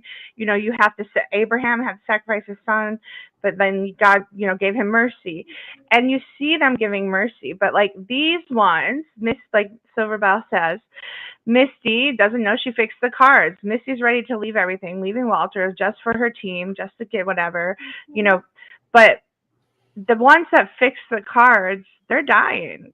Like it's fixed, and you can't fix it. You can't change it. It's going to come after you. No matter what you do, your outcome will become the same. Mm-hmm. I guess actually not for Van. It was worse, if you ask me. Mm-hmm. But yeah, you have to let it choose. Mm-hmm. It chooses.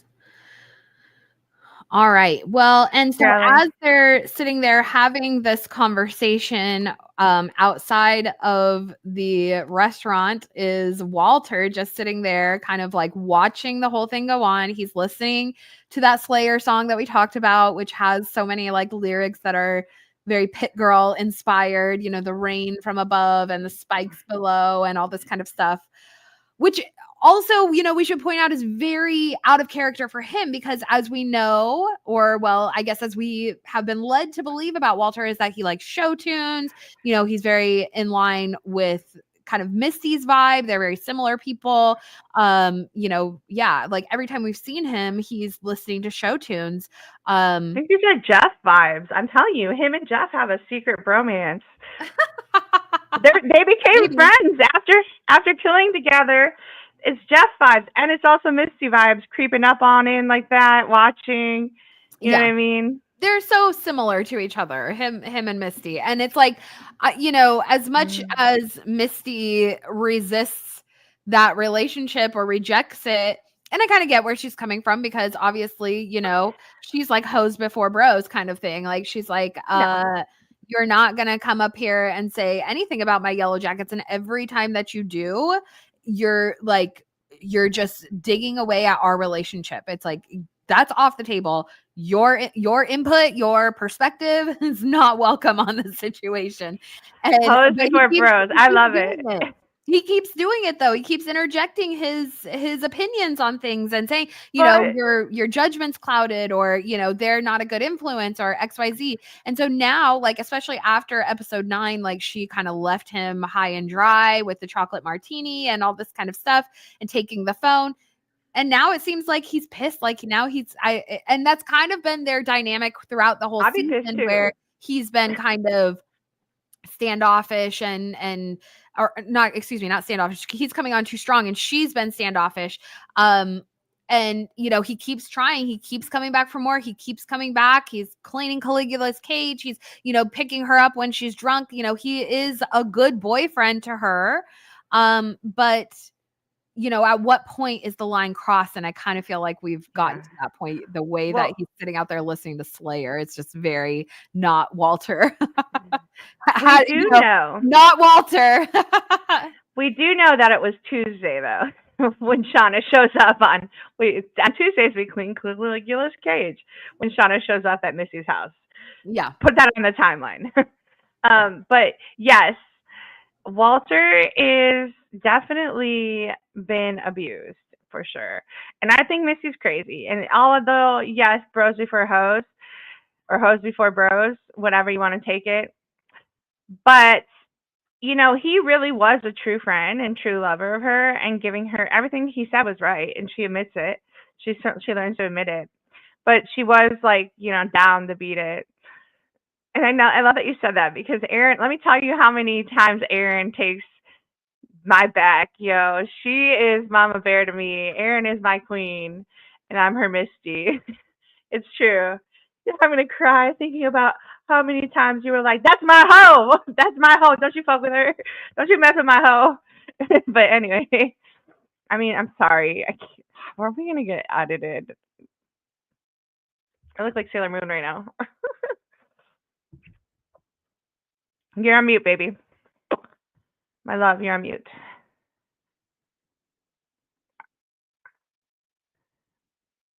Erin, you're on mute. I think you're on mute. Erin, you've been on mute for about a My minute. bad. um, But Walter will always be sorry, Frodo Baggins, Frodo who? yeah. Like I lost you. Listen, this is my theory. This is a theory, and you're hearing it right now. Frodo Baggins rowed the boat out to the land and came back reborn as Walter Tattersall.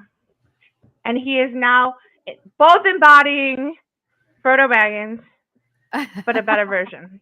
Like everyone thought he died, right? Everyone thought Elijah Wood could never come back. Indian in the cupboard, maybe. I don't know, but I'm sorry. Elijah Wood will forever and always be number one. Forget Lord of the Rings. Forever and always number one. Walter Tattersall, Walt Havisham. He's got a new distinction. Yeah. I mean, he's wearing a hat. I have Lord of the Rings problems. Like, I'm a little bit obsessed in life.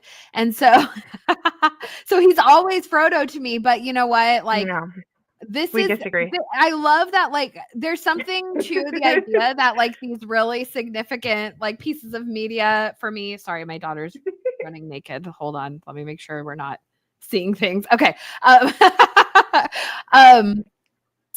That that Elijah Wood is there for these significant pieces of media in my life. He's there. He's holding my hand. We're walking through this together, and I love Elijah Wood. I will always love Elijah Wood. No one can take that from me, and I just am so happy that he's here. I would like a little bit more from Walter. I would love to get more, and I do think that we're going to get that in future seasons because they've just been building up his character, for 2 whole seasons now, as somebody really important and significant, and him being such a great actor. I just can't wait to see it kind of culminate into something bigger that they had in mind, and whatever's going to happen with him and Misty, because obviously he is a character that is, there's more to him than we have, than meets the eye, and that we've kind of put our finger on. There's got to be more to him in general, and like what his motivations are, and his desire to even get involved with this, and his willingness to like really risk his everything, his life, his freedom and all of that by getting involved and by cleaning up the Adam situation, which involves him actually killing a cop. And that's just crazy. And so yeah, Walter, I want more from. I can't wait to get more from him in the future seasons, and I really am looking forward to it. So so that's Mandy, you're muted too. I like this comment because like I'm from Detroit, and I grew up in Miami, kind of, but let's say Detroit, right? So when I get in my moods, like I listen to like some old school Eminem, or like old school like Mama, and like getting into that stuff. So he could be like in that mood, like, yeah, I'm coming for you, like my OG original gangster Walter coming out. Like, I'm not gonna play. This is gonna be my hype CD because it's time to rain in blood. I like it. I love it. I want more. I'm loving the I want some more of it. Yeah. It's 11Z's diet that's keeping him young. Viggo is now older than Ian McKellen was when he started as Gandalf. I'm not old. You're old. Yes, Jeff seems like a Steely Dan guy. He is a man of steel, that's for sure. Being married to Shauna. But yeah, I feel like he is a lot like he's embodying a new him here too, because he was pushed past his little nerdy self. Maybe he's gonna end up killing his kittens or something. I don't know. I don't know. We'll see. But for sure, probably, everyone's mad about all of these characters dying, but it's probably to give segue to pay Elijah Wood for his next season. Yeah, on that note, like, we haven't gotten the season 4 renewal announcement. Anyways, let's do it all together right now. Oh, I'm spilling. Manifesting season 4. We've gone circle. The harvest is coming. I have a lot of thoughts about like the time that it's taking. Why is it taking so long for them to get this renewal announcement out? We talked about this before. Season 3 was renewed for before, like, season 3 was renewed in like December of 2022, and season 2 didn't even air until I want to say it was like March of 2023. So like it was like months prior to season 2 even happening. They already had the renewal for season 3. So it is a little like, what the heck is taking so long? I've heard varying they're- things, like people are talking about, oh, sometimes Paramount, they take longer to announce their renewals and yada yada. And there has been a merge. Obviously, there was the strike that happened a couple summers ago, and that was after season 2.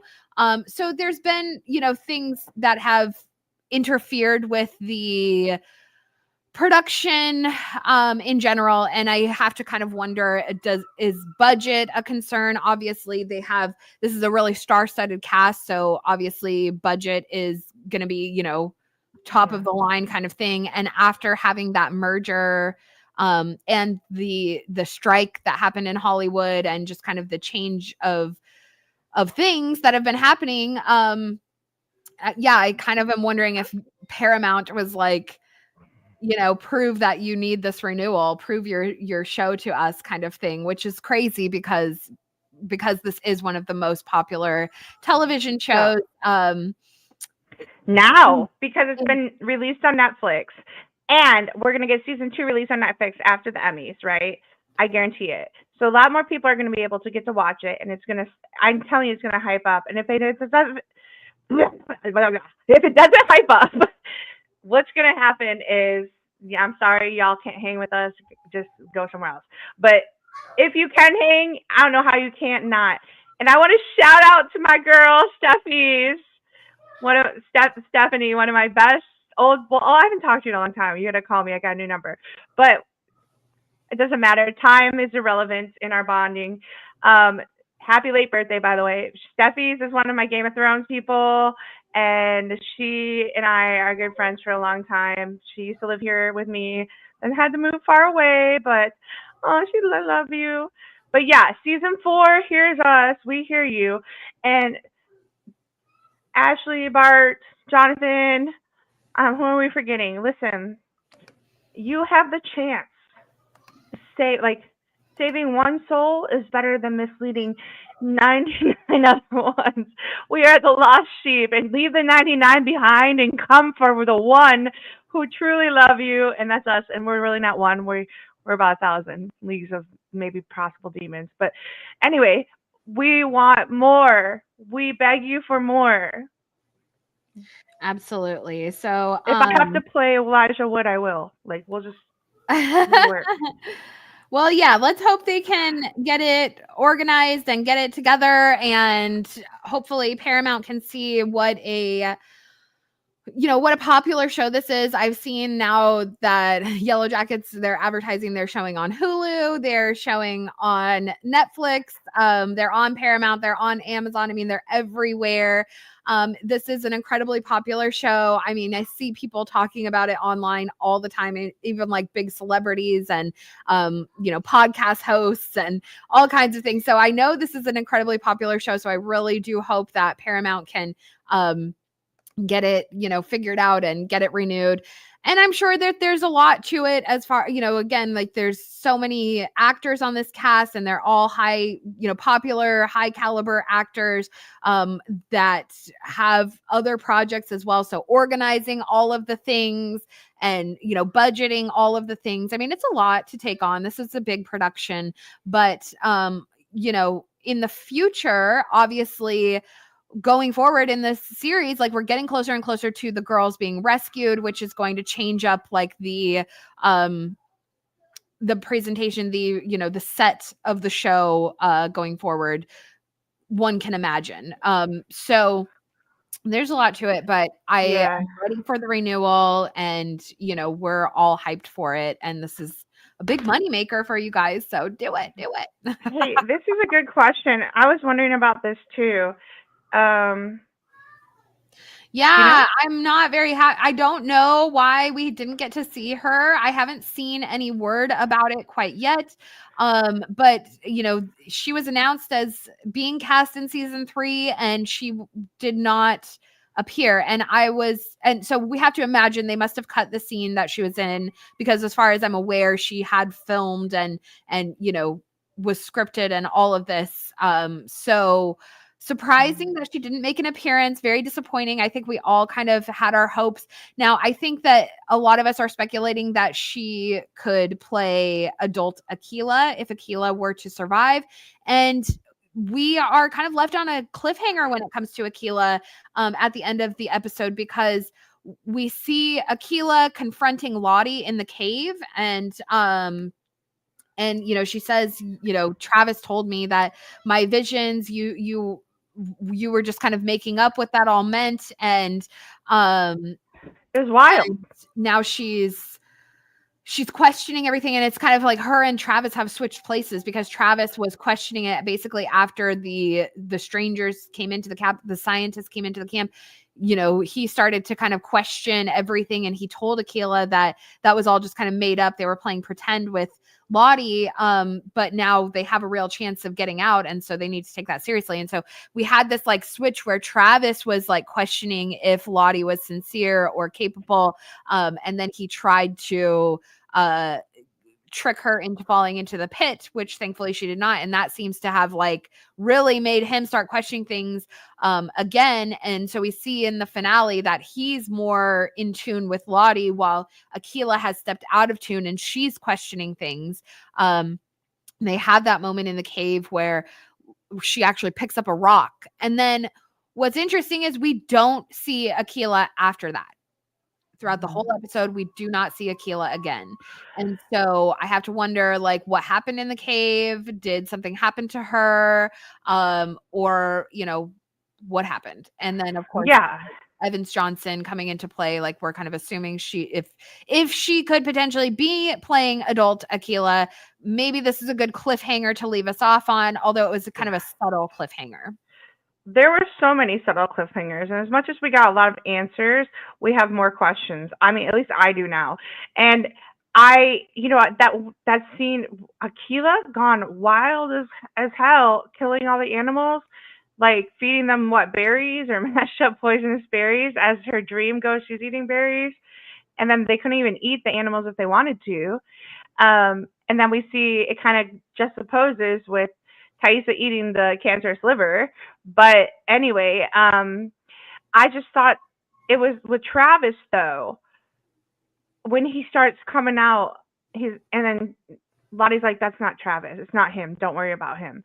Where he's talking like Jackie, talking like Javi, talking about all these kinds of spirits that enter our bodies as we eat them. I mean, it was so wild. I loved it. It was great how they did that scene. Okay, sorry, let me just fix this. So before we get too far ahead of ourselves, so let's talk about this whole scene of basically, so Akilah,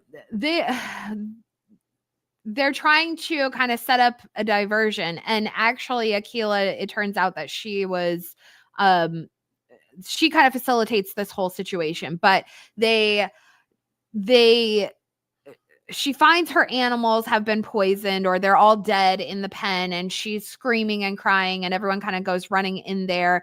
And she says, it was just like the vision that I had. And Lottie suggests, well, we need to have a hunt. We've displeased it. We've become too arrogant. So we need to have a hunt. And Natalie's like, well, all we've done is spill blood. All we've done is sacrifice, Coach and the scientists and Kodiak, and, and so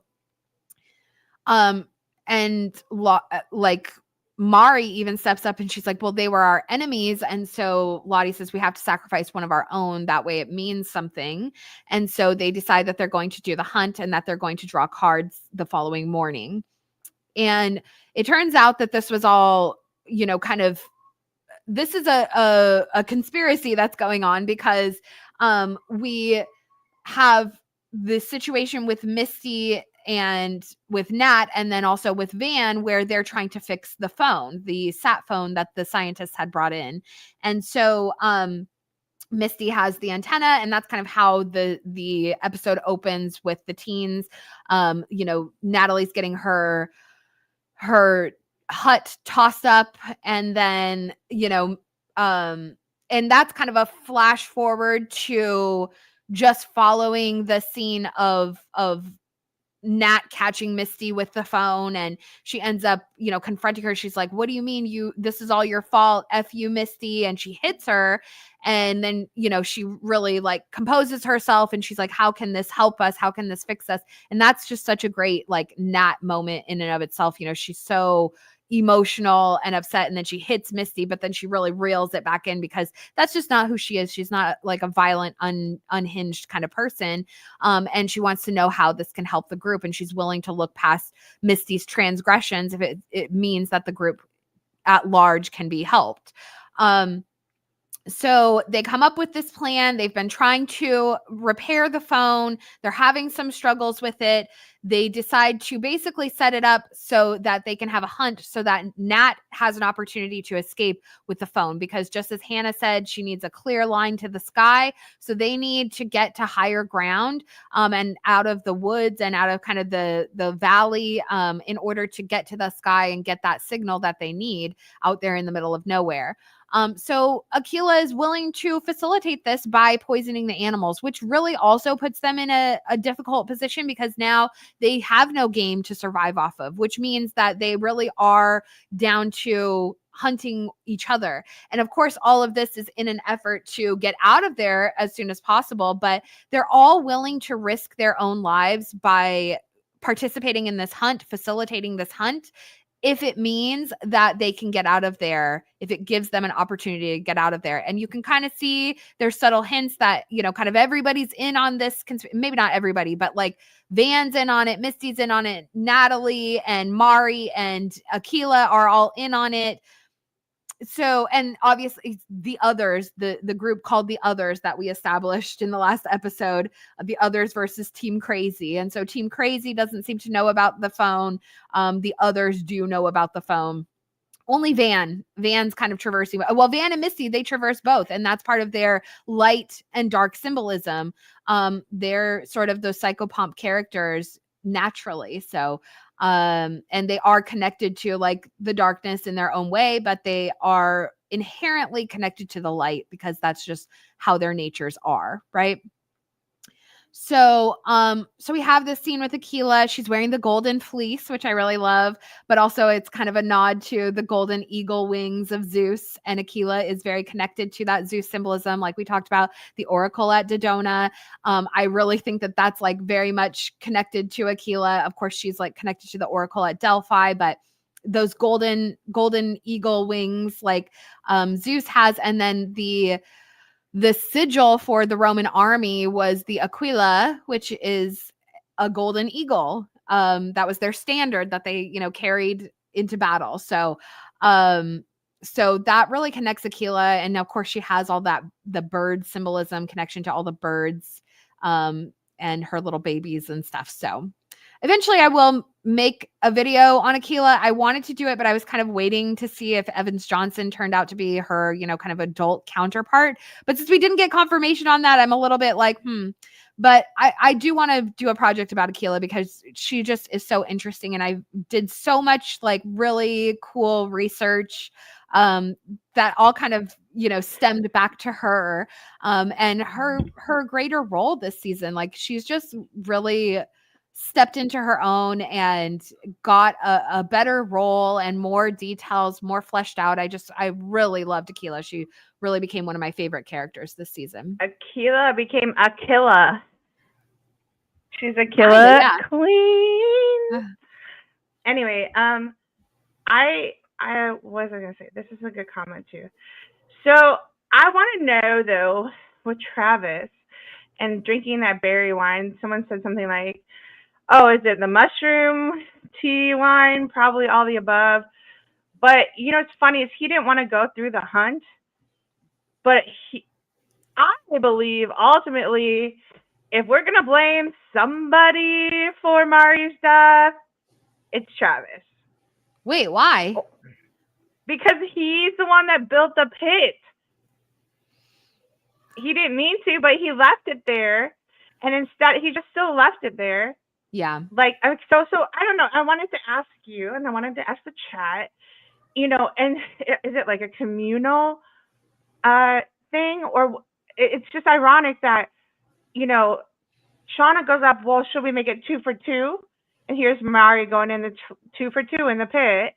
But also, like, she's threatening about him and his brother, and his death is on the line. The first time also, Travis wanted to sacrifice his death for instead of Javi or him, or when he wouldn't allow it. So it was just like, there's a bigger picture beyond that. And I think technically he is responsible for Mari's death here. That's an interesting What point. do y'all think? Who, like, if we have to make someone responsible, just one person, or if you think they're all, or if you think there's multiple, because they cheated the cards, so you could say it's Thaisa's fault for being a pusher on the van, or you could say it's the wilderness, yeah, or Mari herself, not paying attention, but like technically Travis is the one who put the spear in her, in a sense. Yeah, not even trying. That's a good point, and that's like, yeah. Blame Travis. Blame Canada. Blame Travis. But so that night, so they decide, they're going to, sorry, this has words up here. But they decide that they're going to do the hunt the following day. And so Ty and Van, they're kind of working out their little side thing where they're going to kind of manipulate the game with the cards. We have this moment with Shauna where she's like sleeping in her hut, and it's early in the morning, the next morning, and she gets this sort of ghostly apparition in the doorway that's whispers, and it says it's in Jackie's voice. Sorry, children. And she, there's like, this ghostly apparition in the doorway, and it whispers Shauna's name, and she wakes up, and, she's like, what the heck? And she goes out there and she realizes that it's snowed overnight, and she walks out. And so this is very reminiscent of the whole scene with Jackie's death, where obviously, they have their fight. Jackie goes outside to sleep outside. Everybody goes to bed that night, and they wake up in the morning and the snow has fallen overnight and Jackie's frozen out there. So there's something to this, like she has this little like premonition, and she wakes up and everyone's still asleep, but it's all snowy outside. And that's, significant, especially considering, the season one with Jackie's death, and then they decide they're going to do a hunt this day. So I really think that, it's all kind of coming full circle. So yeah. So they, and as I was saying, so Ty and Van, they're kind of coming up with their own little side plan to manipulate the cards. And, Van is kind of their dealer in a sense.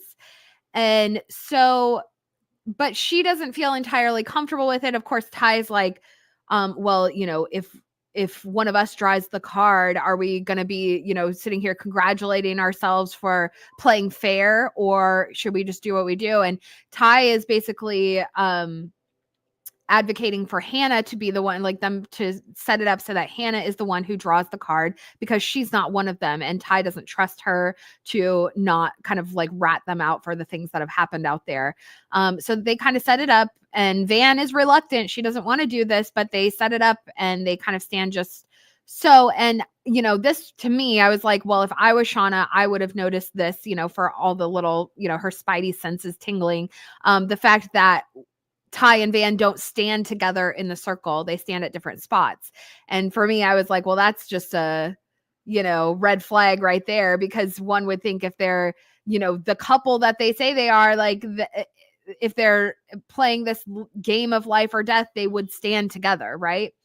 So, they start doling out the cards, and so Shauna's spidey senses are tingling, and so she decides to change positions, and she walks across the circle to stand on the other side of Thaisa, and which messes up the rotation, which causes Mari to be the one who draws the queen card. And of course, Shauna, who she and Mari have been very like antagonistic towards each other all season long.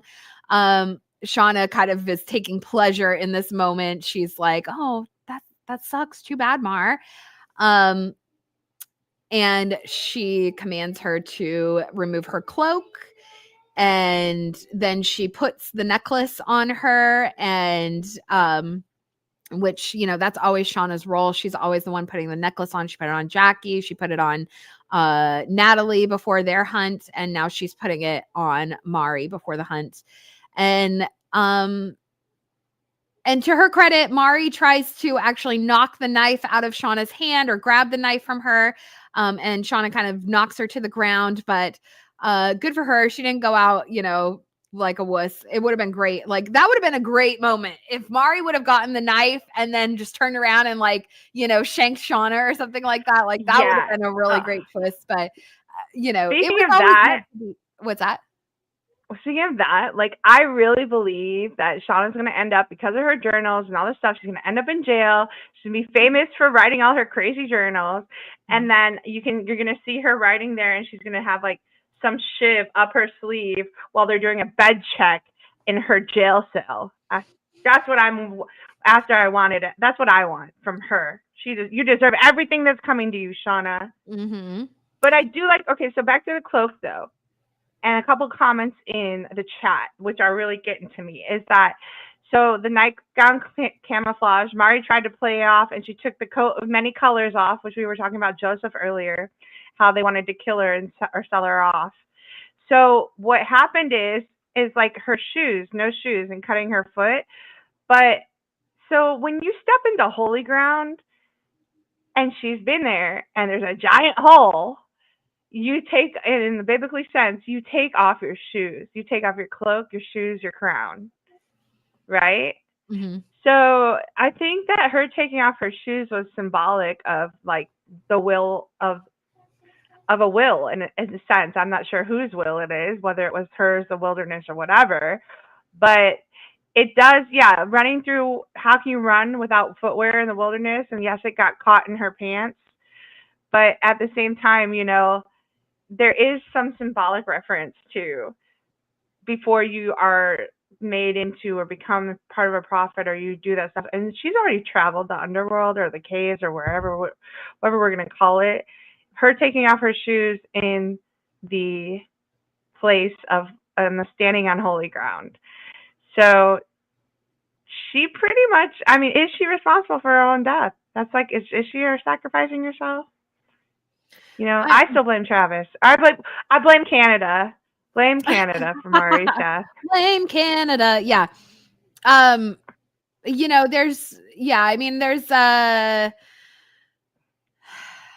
I don't know. I don't know if I blame Travis any more than anyone else. Yeah, I mean, the pit is one thing, but also Mari had already fallen in the pit. So, like, yeah, one would think she would kind of, I mean, granted, you know, she's frantic. There's adrenaline. There's all these kind of things. She's being chased and all of this. But, like, the pit was very, like, she's already fallen in it once. Like, she should have listened to Lottie. You've been here before.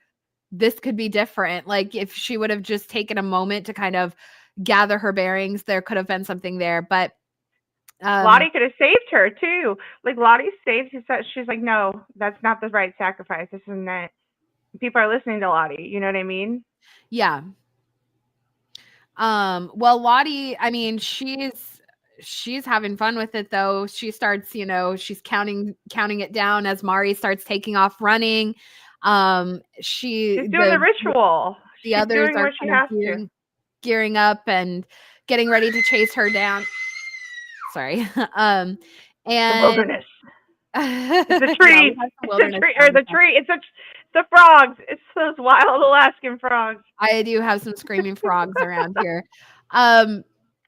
So and Lottie's kind of taking enjoyment out of this situation, or she's just really feeling the energy of it. The hunt obviously was her idea. And she's just ready to kind of see how things play out. And that's always her, you know, it chooses. That's her energy. She's just fully, like, tuned into that. It chooses whatever is going to happen, whether it's Mari, whether it's someone else, but it's happening. So let's count it down. Time to go, girls. And so she's How'd counting it down. They're all gearing up and they start to file out of the camp. And that's when we have that moment with Travis. And this personally is like my absolute like favorite moment. And you know what? Travis, he gets MVP from me for the episode based on this scene alone. So let me just find a photo here. But I really just was like, yes, I love the scene with Shauna and Travis and him confronting her and saying that his favorite memories are Jackie's memories. Where is this photo? I know I have one. I love this. Hide your husbands, hide your kids, hide your hair. Shauna's mad. Yeah. They're going crazy over here. Yeah. He says to her, don't you ever wonder whose reality we're living in? Sometimes my thoughts aren't even my own. I think that they're Javi's thoughts. And my favorite thoughts are Jackie's, the sleepover makeouts, the jealousy, the betrayal. And Shauna like puts the knife to his throat and she's like, you want to make it 2 for 2 with your brother? Like, she's so crazy. But yeah, that's really like, that is like confirmation that Shauna and Jackie were definitely making out at the funerals, at their sleepover parties. And there's so much to that. I have so many freaking thoughts about that. Oh my gosh.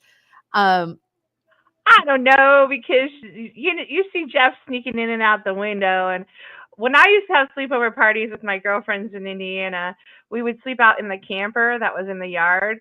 But like, my first makeout was Steve. His name was Steve. He was a really hot Filipino guy, but like, he was like in high school and we were like, middle school. And we would all meet on the trampoline, which was in the center of the yard, and the boys would have the slumber party and the girls, and we would come together. So I don't know. But yeah, I mean, sleepover makeouts were a thing, but like, why would Jackie's thoughts be making out with other boys, and how would that pertain to Shauna? Like, to me, it was a very clear Jackie Shauna like call out. Okay. And there's so much subtle foreshadowing with those two throughout the entire series. And then obviously, like, Jackie has appeared to her many times throughout the season, where it seems pretty obvious that we're dealing with Shauna struggling with her sexuality, as we have this relationship with Melissa that's sort of developed, and then this guilt from Jackie in the background that's been haunting her. And so I really think that this is like a confirmation for us. Like, Shauna is like, she's bisexual, she might be gay, just closeted, but like, there's something to the dynamic with Jeff and with Jackie and with Shauna and their sort of throuple thing that they had going on. But Shauna's here, let me open it up. I did a much better worded thread on X that I will share with you guys, that I can read to you. I'm a quarter Filipino. Okay, I just want to throw that out there. But yes, there are hot Filipino. I have a thing for Asian men. But look, I will tell you. Raise your hand if you ever made out with the same sex at a slumber party. Anybody? Come on. Did we do this? Is this what we do at slumber parties? I mean, come on. Yeah. Have you used the strawberry jam at slumber parties, Shauna? Oh my God. All right, let me just read you this thread, guys. So I basically said, I've been thinking about the implications of masculine Shauna and the sleepover makeouts with Jackie. Then the fact that Shauna had a sexual relationship with Jeff in which she constantly dominated him and actually threatened him delusionally. So this picture, if you come inside me, I'll raise the baby out of spite and train it to be a killing machine that eventually hunts you down. Got it? All right. So like, Shauna has been presenting so much more of her masculine energy throughout the season. She has, her and Melissa have this relationship starting up, and Shauna's definitely like leaning into the masculine aspect. She also, she's wearing like Coach's clothes. She's very dominant and domineering. And it's interesting because they're so like against men or male leadership out in the wilderness. But then when Shauna decides she wants to become their leader, she really like leans into male energy in order to dominate the group. So it's kind of this strange, like confused dynamic that she has with herself. And I think that's what it comes down to. She's like very kind of sexually confused. So Jeff likes being 100%. dominated, and that's fine, but that's not the point.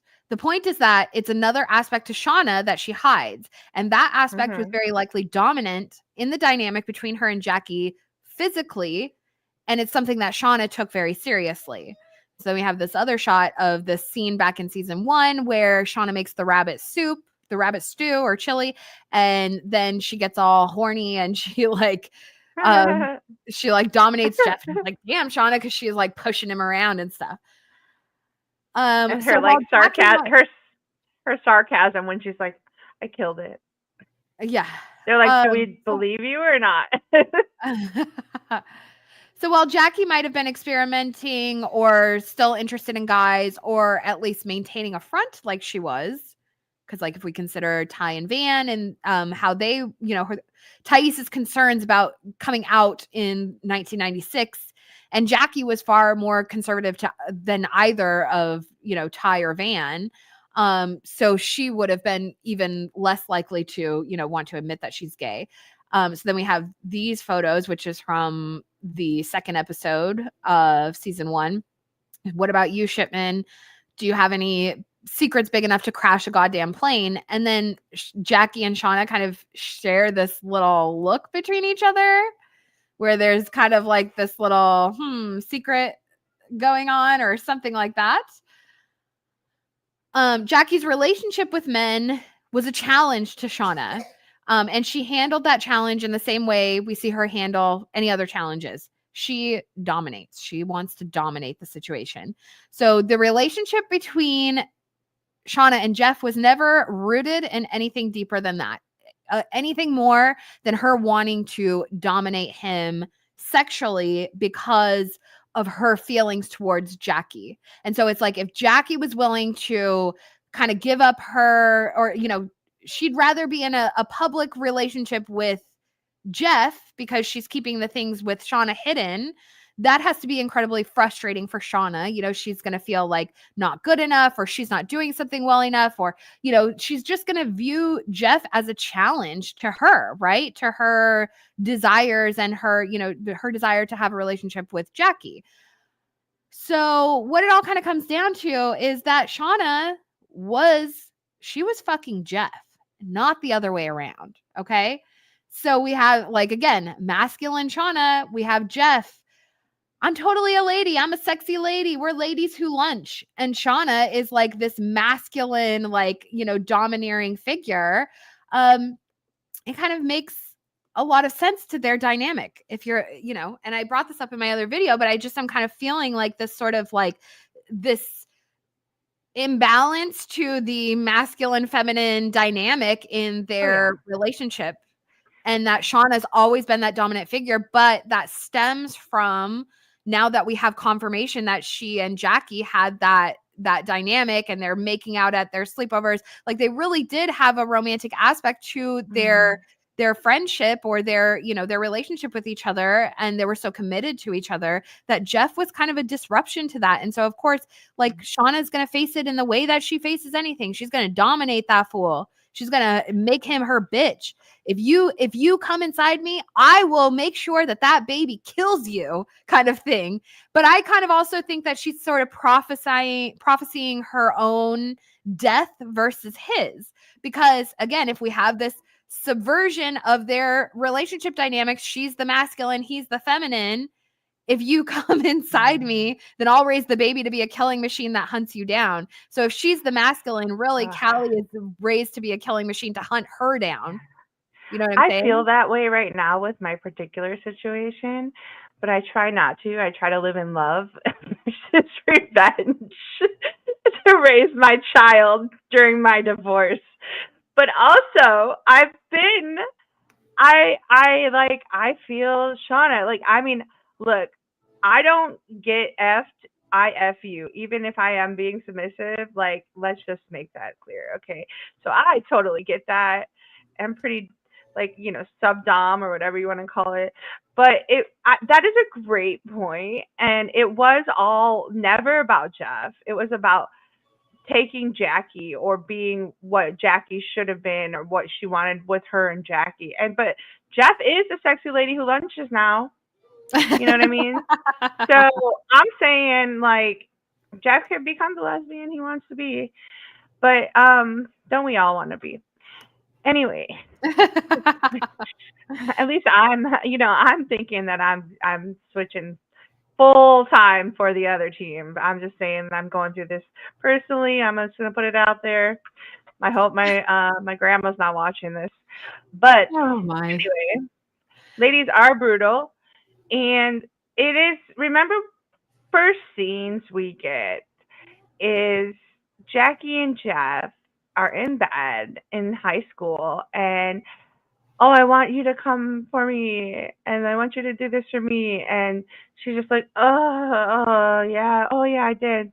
Oh, now it's my turn, and then you see her like brushing her teeth, but like it's just that whole like Jackie just and then running into Shauna's car and being so excited and kind of Jackie doming Jackie kind of like doms Shauna in a lot of ways, and I think that after eating Jackie and after like getting rid of, she became and wanted to do what Jackie was supposed to do, even going to Jackie's parents' house for lunch.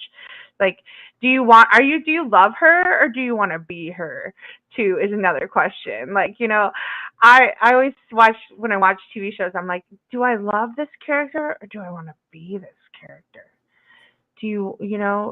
That's another complication of love, because love is like being your own character with them and growing together as characters and letting them be their own character, yet you thrive together. Like, we each play our position.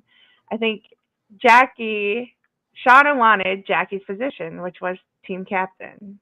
Yes. So Yeah. it's so complicated, but also great. That's an interesting point, because does she love her? Does she want her? Does she hate her? Or does she want to be her? And so, when you think about that, like, and also like, she's jealous, Shauna feeling so entitled to that queen position, like she just feels like she's so deserving of it. And maybe that's a part of like, Jackie's death and her being Jackie's best friend. Is like, well, if Jackie died, then obviously like I'm like her vice president, so I've got to like take up the mantle now. And Callie, no, Lottie knew it. She's jealous. She was jealous of Jackie, and we see that in season 1. You're just jealous of me. And she's just been jealous this whole time. And instead of paying attention to what she is and who inwardly looking, she's outwardly looking for her approval instead of inwardly going to Brown and doing the things that she wanted to do. Whereas we have Taissa inwardly looking and not outwardly looking at anybody other than herself. But like Shauna just isn't happy with what she had or the card she was dealt. And she's not happy with anybody's cards they're dealing. Yeah. Ooh, metaphors there. Full circle. So then we have this scene. So everybody's off, they're hunting, they're all running and hunting, and Shauna and Ty go off together and they're hunting together. And so and then Shauna starts to like get weird. She's really paranoid. She's very animalistic. You can see that kind of quivering in her nose and her lips, like a wolf wanting to bare its teeth. And she really just gets very like primal, animalistic. She turns on Ty. She's like, who was supposed to get the queen card? I know that you rigged the draw. And she calls her out, and then she starts to get all aggressive on her. And then Taissa's like, back off, dude. And Shauna actually does. And so we can see like there is something to their dynamic where Taissa will only let it go so far. And she and Shauna have always kind of had a little bit of contention to their dynamic, even going back to the pilot episode where they almost got into the fight at the party. So we're revisiting this, and then Shauna does actually back off, and she's like, we're losing time, we're losing light, we're wasting time, kind of thing. And so they but it is this weird moment, and I love that stare down between them. Like, Ty looks very intense in her clothes, her getup, and the way that her eyes are it's like just her eyes that you see. And so when she opens her eyes up and she's like staring down Shauna, it was like, whoa, dude, you're intense. So they take off, and Shauna's just feeling weird. She's like, something's weird, something's off. Mari's gone. She decides to kind of strip off her outer clothing, her coat and her pants and shoes.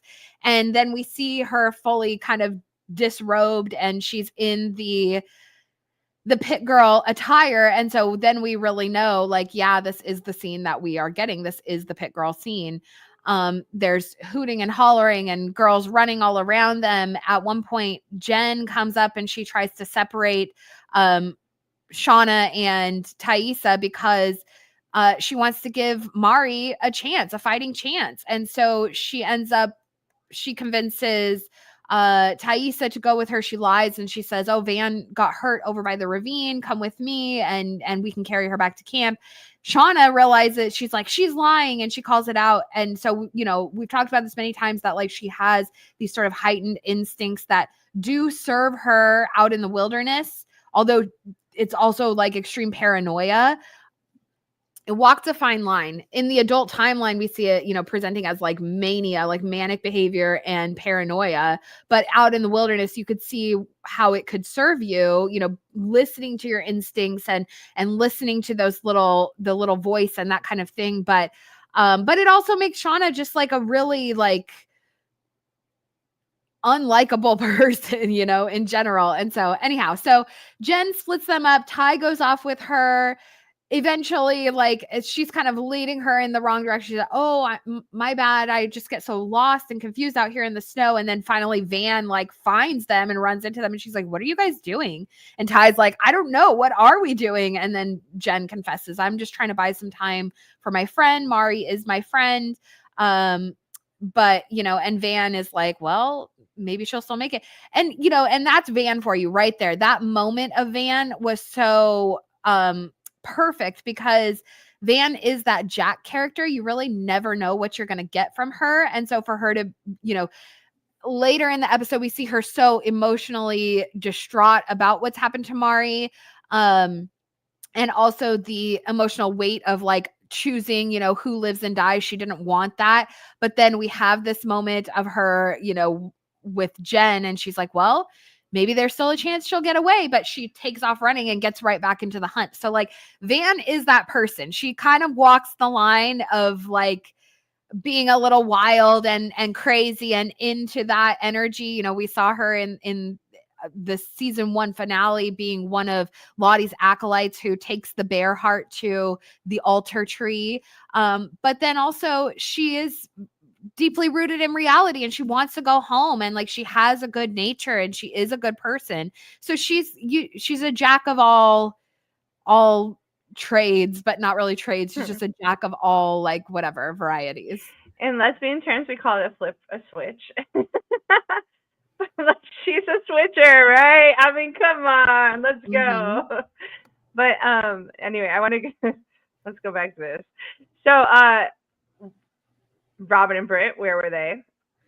I also love that who was the bunny during the hunting scene going after Shauna? No one but Melissa. Indeed. I mean, come on. That was like, what? That was a great scene. I absolutely loved it. And I was just like, and it's such a contrast to what was going on in the adult timeline, like with Shauna going after Melissa. And so these two, freak for freak, that is what we call them.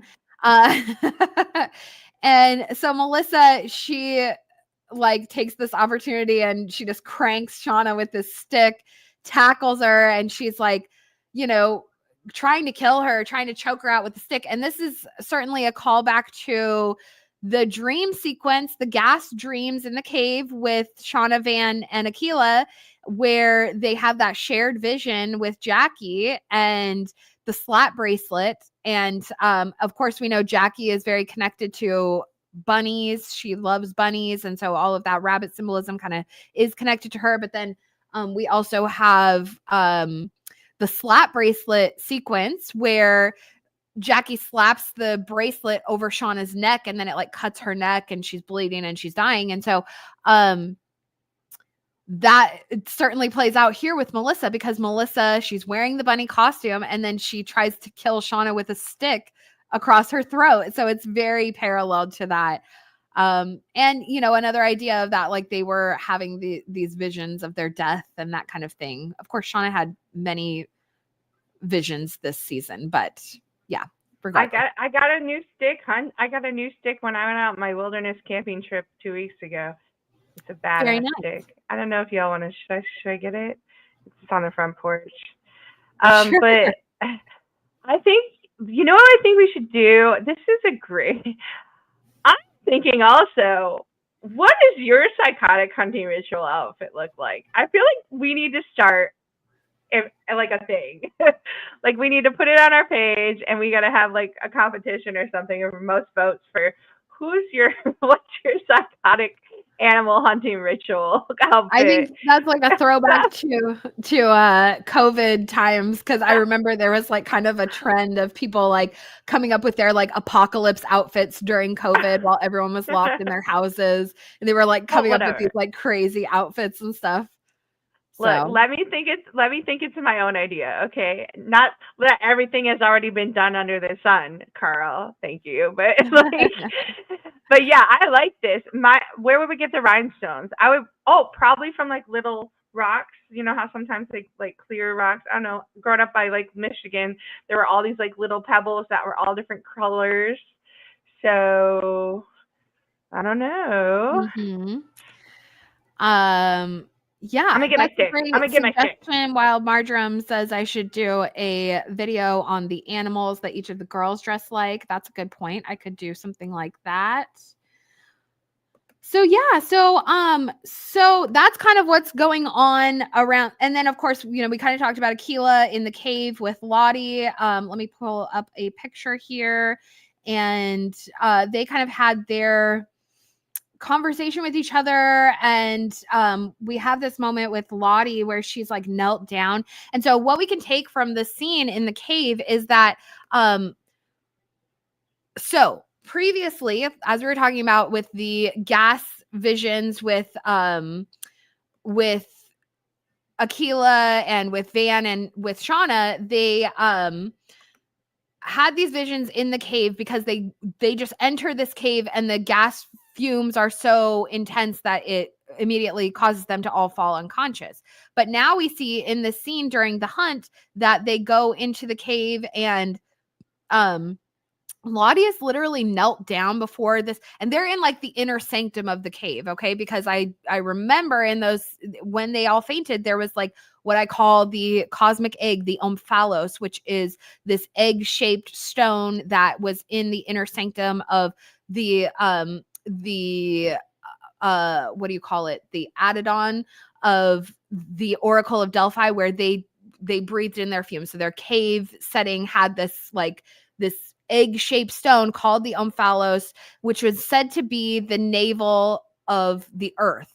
And the myth behind that was that Zeus had released 2 eagles to fly around the earth, and where they landed, there were like these distinct points. One landed in Egypt, and there's a site to Zeus there, and then this one landed here, or landed, at Delphi, and so they called the omphalos. It was the navel of the earth, right? So, really interesting stuff, because Lottie's in here and she's knelt down right before this stone, and she's like literally touching it, and Aquila enters the area, and neither one of them are having, experiencing any kind of like visions or anything, which leads me to believe that the gas fumes that were coming out maybe they don't occur in the cold weather. It's snowed outside versus when it's hot outside. And that's something we've talked about. Certain gases are emitted more so based on like the temperature. So like methane gas is more likely to occur in a warmer environment than in a cold environment, because the biological processes are breaking down biological matter and that kind of thing, which releases the methane gases. So that was kind of my suspicion right now as to what the scientist. What's that? Just like you're being so hot right now, scientists. Same with mercury gas. Like it's the same way. Like after a certain temperature is when it starts releasing the mercury. But Yeah. that's super hot that you said that. I just want to let you know. Well, And look, it's the interesting. Orphic egg. This is me with my Oh wait, I don't know if we can do this. The Orphic eggs. This is what I did one day with the sun doomed and the moon cracked, and me and my despair and all my little Orphic eggs breaking Mm-hmm. when I was in the pits of the cave of depression. In So the it's a real cave. thing. It's a prophetic real thing. But yes, no, the gases, and you're right about the coldness. I mean, it changes everything. Mm-hmm. And it's also with our Greek symbolism, with the coldness of Hades, the coldness of death. Absolutely. So beautiful. Anybody think in Minoan culture? Aaron did a video on that too. I know. I'm all over. I love you guys. I love you all. This is so sad that we're not ending, okay? We will be around for more discussions, but absolutely. yes. But yeah, so they kind of have this moment in the cave where they're like, questioning. And Aquila, even she picks up a rock in there. And then this is kind of the last time that we see Aquila in the episode. We don't see her after this. So we are left on a bit of a cliffhanger with her, what happened in the cave. We see her pick up that rock, and Lottie also sees her pick up the rock, and we see Lottie after this, but we don't see Aquila. So I don't know what exactly happens. Now, granted,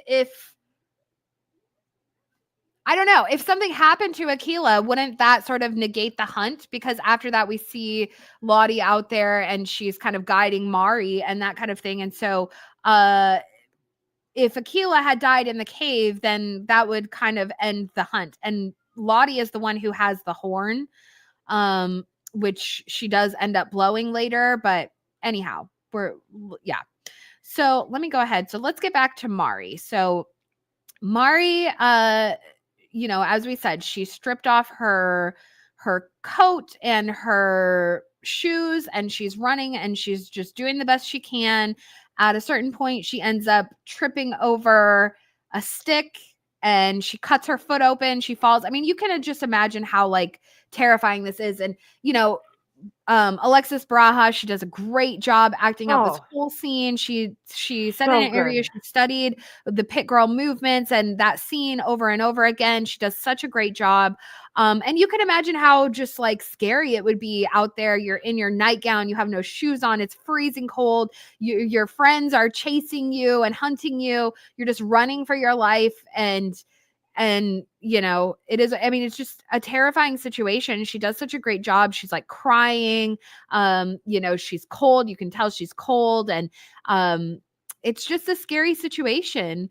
And when she does cut her foot, of course, that's kind of, it's like, why didn't you just put your shoes back on? Just real quick, just put them back on. But she doesn't. And so cutting her foot is unfortunately signing her death certificate, her death warrant, because now she's leaving a blood trail behind her as she's running and all of her footprints. And so that kind of definitely signifies who it is that these footsteps belong to. There was at one point mention of them wondering that if she would go to the caves. She doesn't end up going to the caves, which is surprising to me. I was if it were me, I would run to the caves to hide. There's lots of places to hide. And not only that, to kind of maybe put yourself in a position that if someone was hunting you in there or trying to find you, you could maybe sneak up on them and, turn the tables. But that was just nothing that Mari, that crossed Mari's mind. It seems she wasn't playing a manipulation of this game, and she didn't ever feel like someone was more deserving to die than she was. She was accepting of her fate. She drew the card. She was accepting of her fate. She doesn't, at any point, it doesn't really seem like it ever crossed her mind to try and have someone replace her. And what that shows to me is that we do find out that the girls were all in on this, to to come up with this hunt, facilitate the hunt so that Nat has a way to get out of there, to take the phone out of there. And so, that's why I think that really stands out, that Mari wasn't looking to have somebody replace her, somebody else to die in her place, because they were all coming at this from a true, earnest position where they wanted to be saved, and they're all willing to die if that means that the others can live or the others can be saved. It's kind of a beautiful thing. And Mari, she wasn't willing to put someone else in that position or take someone else's life in order for her to survive. And they all feel this incredible guilt. And that's something that's really significant about Mari's death is that, prior to this, like, nobody really has a significant, other than Javi and Travis, but none of the girls, and that's kind of who they like think of as the majority, right? None of them really had like a close relationship to anyone who's died. Granted, Jackie died. That was really devastating for Shauna. Javi died. That was really devastating for Travis. Coach died. That was devastating for like Nat and Misty. But like Mari dying is the first time that they're doing this to one of their friends. And like, it's a hunt that results in one of their friends, one of their own, their inner circle, one of the girls is the victim, and they kill her and eat her. And so this is just like an emotionally different situation than the previous hunts or the previous like incidents of cannibalizing have been. And isn't it ironic, don't you think? She fell in the pit. Isn't it ironic? She was the one who suggested it. Actually, I want to do it's a pity Mari could have saved your life. Oh, now it's a pity, But yeah, the thing is, I really think, this Hades cave thing, I think that she already was in the underworld and she has been saved a few times. I also have this stupid theory that came to my head just because I'm obsessed with Walter. What if Walter is Mari's cousin that she made out with? Did we say that? I don't know. I think we might figure that one out. They'd probably, but you never know. They'd probably recognize him. Elijah's too distinct. But Walter is okay, exactly. But he is a love story, okay? And it could have been like they were in love and they were like second or third cousins, because in the Spanish world that flies. So whatever. And he could have been like, "Where's the love of my life?" That's what happens, I don't know about that one. I just wanted to say it did pop in my head because of whatever, and he's out for vengeance because he wanted somebody. Okay, so back to Mari. But she just like her face when they were dragging her, like, wow, that was like you played dead so well. Yeah, it was really intense. So she cuts her foot, and that is a significant moment in the pilot when with the prosthetic pit girl that they made. Actually, one of the wounds that she has was she got her foot like impaled. It wasn't actually I think they might have even shot the scene in the pit girl scene, but they cut it out of the pilot episode. But she like steps on a stick and it actually like impales her foot, and so that's what causes the bloody footprint. But they made it different with Mari. She ends up cutting her foot on a branch, and that leaves the bloody footprints. So she's running. Eventually she ends up running into Lottie, and you can imagine like the look of fear on Mari's face when she runs into Lottie. And I don't think that even stemmed from like thinking that Lottie would maybe it did, but like Lottie and Mari have kind of had a good relationship throughout the series. And so it was just interesting, that look of fear that like came over her face when she ran into Lottie. And Lottie looks so like eerie out there with her feathers, the eagle feathers that are like sticking up and out of her cloak and all of this, which was very different. You know, she's got the Merlin energy going on, and she's of course hanging out there near the pit.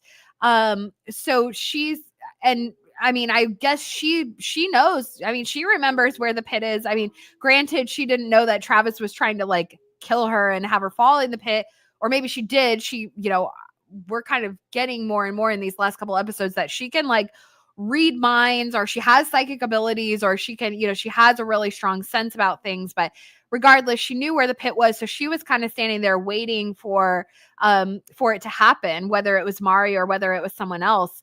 And maybe that was part of it. Like maybe it was someone else that ran over the pit and they fell in, and she just wanted to be there to see it happen. Or maybe she just knew that it was going to happen somewhere, you know, near the pit or what have you. But anyway, she's over there. She's posted up there. Mari crashes into her. Lottie's like, you know where we are. This could be different for you, Mari. And Mari's just like, F off. And she like picks up and she starts running.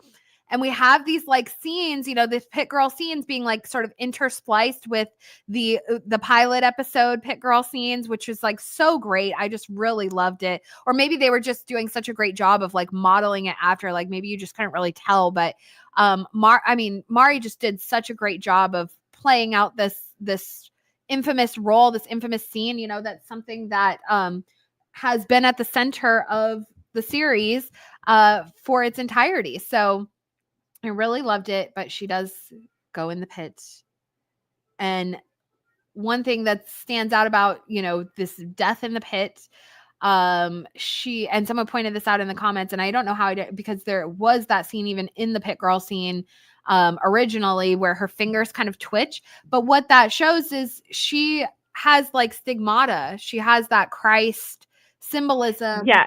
The wounds in her hands and in her feet. She's wearing this sort of, you know, the Shroud of Turin, her her white nightgown.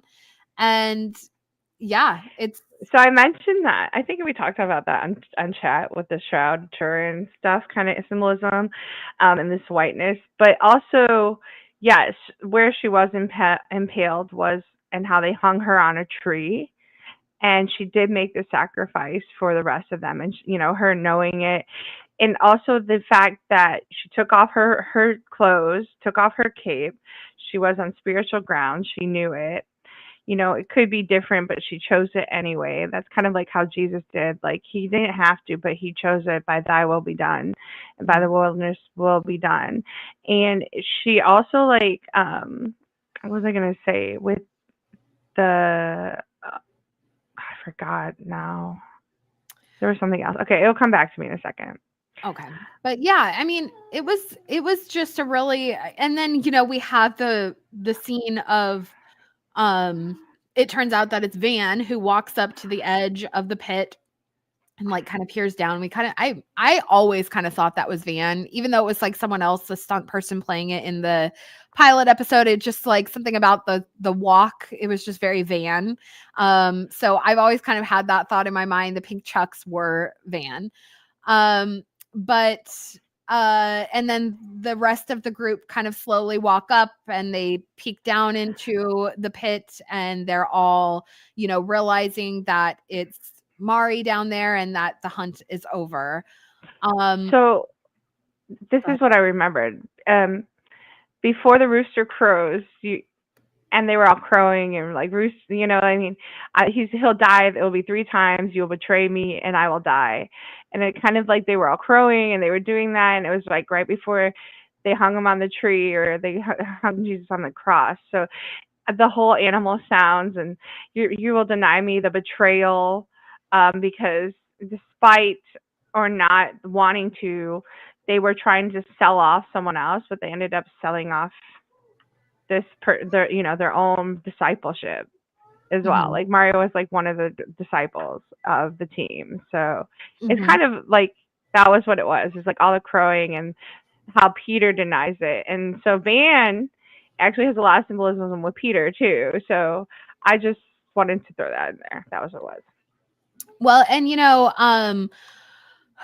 we've talked about throughout the whole season how the dates of, these holidays are just very significant to the way that this whole season has been playing out, and whether or not they like intentionally did that or not, from Valentine's Day / Lupercalia to President's Day to the Ides of March to World Frog Day. And and now we have this scene, the finale episode taking place the week of Easter. And so we have this kind of Jesus symbolism that's playing out through Mari, but then we also have the sort of the resurrection symbolism that was happening through Lottie. So I really think, again, this is like, a nod to that's been playing out throughout this entire season, where they chose these dates for a significant reason to, the airing dates. And Again, for me, I was like, I don't know, could they really do that? Did they really facilitate that? But honestly, like, it's gone beyond like coincidental at this point. It was like, there's just too many, like the dates are just too coincidental. Brilliance. Either that or end world is coming and love needs to be taught, and let's go, tribes of Israel, all nations rise, let's go Mount Zion. They're up in Mount Zion over here. I don't know. I'm not going to preach, but I'm going to say it because I need to say it, because that's my purpose. Maybe I need to keep my mouth shut. Who knows? But what is with Shauna collecting hair? Let's talk about that. Can we talk about that? With what? I feel like with Shauna collecting the hair.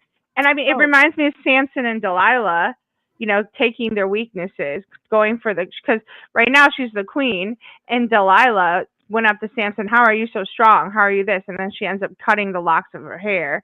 So she's taking all these character strengths by getting their hair. And it's just really weird and psycho. It's also a psychopathic thing. You take the psychopaths, they take little like trophies or little things from their other people. Absolutely. Yeah. And there's been a lot of discourse going on online about the damn hair. And, Mrs. Duncan the Tall, if you are watching, feel free to interject with our local Latina correspondent, Mrs. Duncan the Tall, with her input on this. But there's been a lot of people talking about the collection of hair as like a sign that Shauna is a racist colonizer. Yeah, I watched a video about it this morning. Like, literally, people are just like really going off on this. So I see it though, saying that because Mari is Hispanic, allegedly, like, we don't actually have confirmation on that, but like, I guess Alexis Braha is, but I don't know if that's like what they were like establishing or any purpose behind that. And I don't really feel like it's that intentional. I don't feel like it's that, but I mean, because to me, it's like Shauna's always been taking trophies, and it's not just been, Hispanic like figures. She's constantly she took Adam's his driver's license. She took Hannah's hair. Like, there's something with the hair that I think is really significant. And then even with Jackie, she took Jackie's Delilah. Hair is strength, especially her prom dress too. So she takes little trophies from her victims, or whatever. And so the hair and Native American. I never saw the hair as anything offensive. And like, they're like, people who are upset about this are like, they scalped her. They scalped Mari. And it's like, no, I don't think they scalped her. I think they cut her hair. Like, do you go and when you go to the barber, are they scalping you or are they cutting your hair? Like, there's a difference. And so you were cutting in and out, babe. Can you repeat a little bit of that? You were cutting in and out. So the hair is, to me, it's just a trophy. It's nothing that's that was, it wasn't like people were speculating that they scalped Mari, and I don't think that they scalped her. Like, there's no indication of that. Cutting the hair is far different than just scalping. And so I think the hair is a trophy, but it's not even in a dishonorable kind of way. Now, granted, there's a lot of mythology, like, especially like, let's consider Game of Thrones, like the call, like when you lose in battle, you get your braid cut off, but every battle you win, your braid goes longer and longer, and you like get a new silver ring in it, right? So there is like a symbolic importance to hair. But I've always kind of felt like that the locks of hair on the Antler Queen's robe were almost like honorary, or like like the way that Shauna says about Coach, she's like, well, we honor those that have died. And so I just never felt like it was like a conquest kind of thing. I could be wrong, I could be very wrong, but I don't think it was like racially fueled at all. Definitely. I don't think it's racially fueled, because I mean there's several races that do it. My Native American culture, and part of the reason I've recently cut my hair is I failed and I felt out of strength, and your hair, like Dothraki, it becomes your strength. And I don't know if you watch Wheel of Time, the Two Rivers braids, when she cuts it off, you're losing this part of you and this defiance of you and starting something new. And just like when you harvest the grain or wheat, it's a sign of harvesting her, in a sense, and that's the long strength. And we see all of their hair has grown out. Misty's hair, Nat's hair, the coloring of the hair, which like it's your strength. So what she's doing, despite just eating them for their strength and like their will, is taking her physical embodiment of strength. Yes. And I mean, I don't know. It's a lot. On that note, like racist thing. I mean, come on, y'all. I don't think. Can we just be one love? Like let's. No one here is racist. Okay. Cannibalism in general, like culturally, a lot of times, like cannibalism would occur in battle. Like if it's two tribes or what have you, and they're battling, and cannibalism would occur, they would eat like their strongest, the strongest warrior. So like if you win, we're going to eat your strongest warrior, because we're taking his strength and it's filling our bodies. So it's an honorary thing. It's not like we're dominating you by eating your kill or your strong warriors. No, it's we're taking on their strength into our tribe, into our people. It's an honorary kind of thing. And so I've always operated under that idea as far as Yellowjackets are concerned, especially like where the story is taking place in the Pacific Northwest. And then like which is a historically well-known place for cannibalistic cultures, and there's a ton of documentation on that. Captain James Cook and the first like not settlers, but like explorers to come through this region and through the Northwest Passage and that kind of thing. And so it was a common practice around here. And a lot of people, like, again, will go back and say, well, that's not true. Captain James Cook was debunked and da-da-da. Guys, let's stop it, okay? We're all on the same page. We're all operating under the same information. Like, we know how these cultural kind of things, this idea of jumping to conclusions and saying it's racist or that she was scalped. Number one, we have no evidence that she was scalped. And number two, it was done as an honorary thing. It's a symbol of her strength as a human. And they took her on, and they've actually verbally said, when our people die, we honor them. And look at this. Tell me, where did that not happen? Like, where is this not happening in the story? I don't know. Really, like, I'm just so annoyed. Like, I got on X and it's all I see, just thread after thread after thread of people. Shauna's so racist. Shauna's a colonizer. Da da da da da. And it's like, no, guys. You are taking this and running, and it's so out of pocket. It's so out of pocket. This is why I don't get on Twitter or X or whatever. I X'd it out.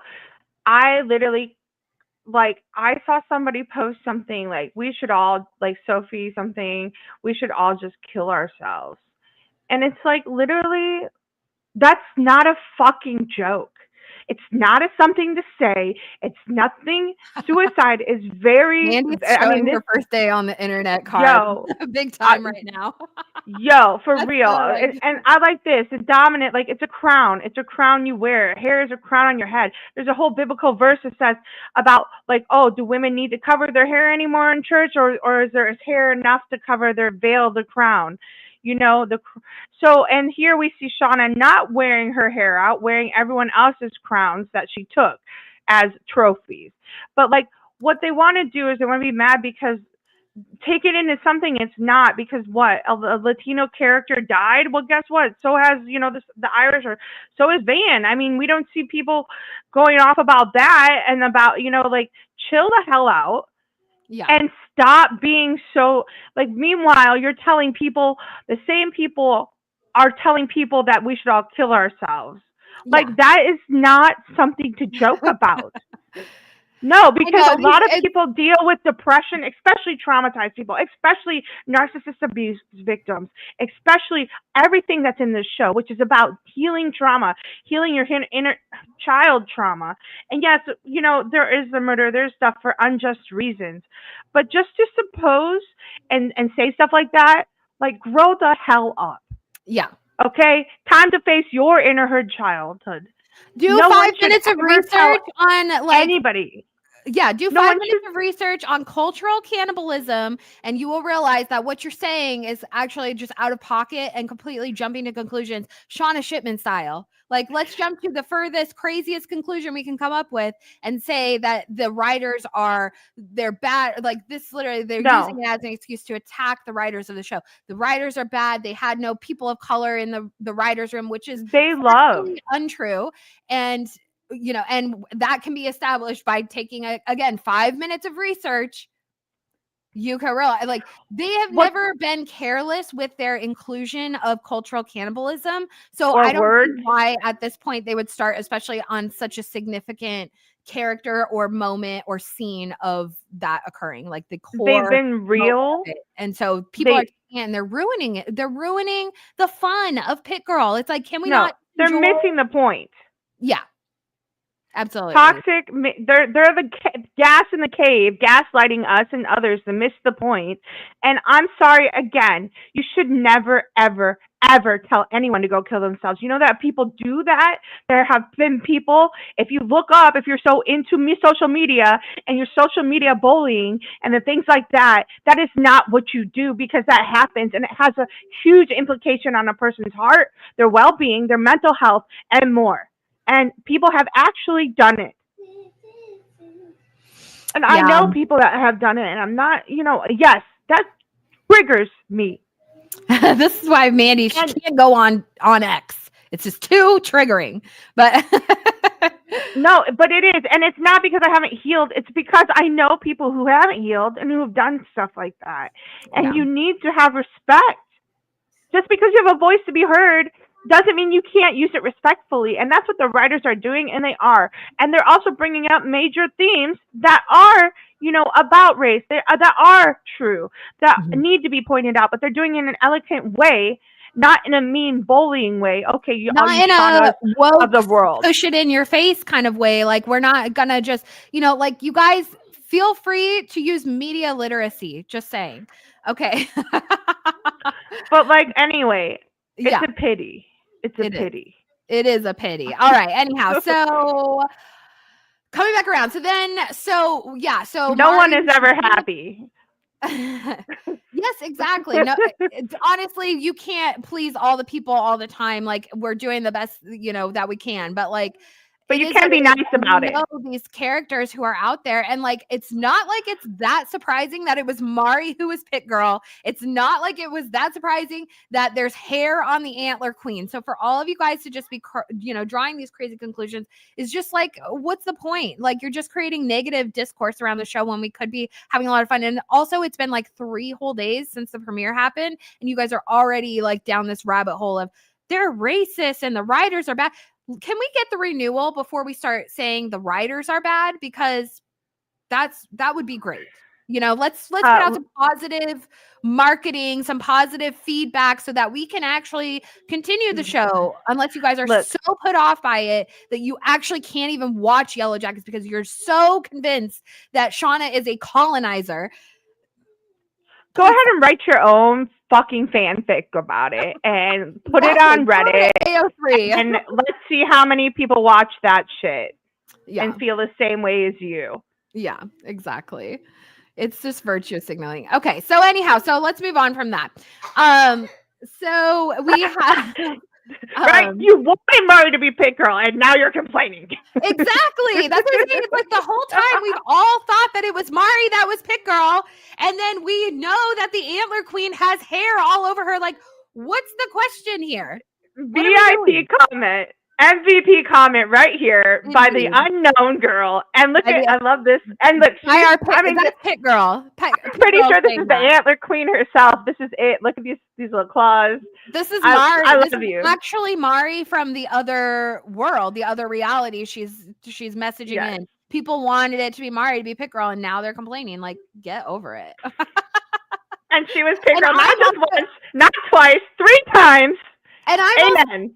I'm also happy, and like going back to this, like we've all kind of thought that Mari was going to be Pit Girl all this time. And I've always been a little bit of a denier or I was for the longest time because I was like, well, I just feel like that's too easy. That's too predictable. But then somebody tweeted, and I think I mentioned this like back in episode 1 or 2, and they had said something like, I need Mari to be immortalized as Pit Girl because she's that good of a character. And that completely like shifted my view. From then on, I was like, actually, yeah, I do want Mari to be Pit Girl because she does deserve that to be immortalized, to be, that infamous amongst the minds and hearts of the Yellowjackets fandom. So Mari, it's Mari. We immortalize you now as Pit Girl, Mari. Indeed. So then they decide they're gonna have the feast, and sorry, I'm jumping ahead. You know what? Because we missed one important factor in the whole situation. So that would be the scene between Nat and Hannah. So we had this shot, and this was like one of the most like significant shots from the trailer for season 3, and I think none of us really knew who either of these characters were, or it's completely caught us off guard at this point. But basically we had this situation with Nat. Now again, going back, the hunt was all facilitated so that Natalie could get the phone and try and get out of there and get to higher ground. Hannah is following her, kind of seeing what she's getting up to. And Nat goes over, she pulls the phone out. She's got it like buried under a tree and wrapped up. So she pulls it out, but Hannah's watching her. But thankfully, Nat is that huntress. So she kind of senses that someone's watching her. So she doubles back around and she comes up on Hannah, who was the one watching her. And she's like, what's your and she's pissed at Hannah because they had that whole plan in the last episode of trying to escape. And she had given Hannah the knife and she's like, okay, when everyone's asleep, cut yourself loose. We're going to make a run for it kind of thing. And then Hannah really betrayed them by killing Cody and keeping them there stuck for longer. But not only that, when you kill Cody, he's literally like their only guide, the only person who might be able to get them out of there. But, while we're on Cody though, like what the hell with his head being target practice? Like, I mean, the arrows, is there more to that?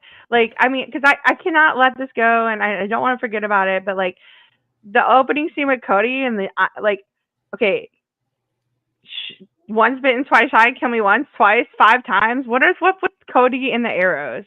I mean, symbolism to Lottie and the bear, and he's the Kodiak bear, and sacrifice is just since this episode was truly behind the scenes, metaphorically, and the legendary pitfall of Mari, metaphorically, all about sacrifice and a lot of that.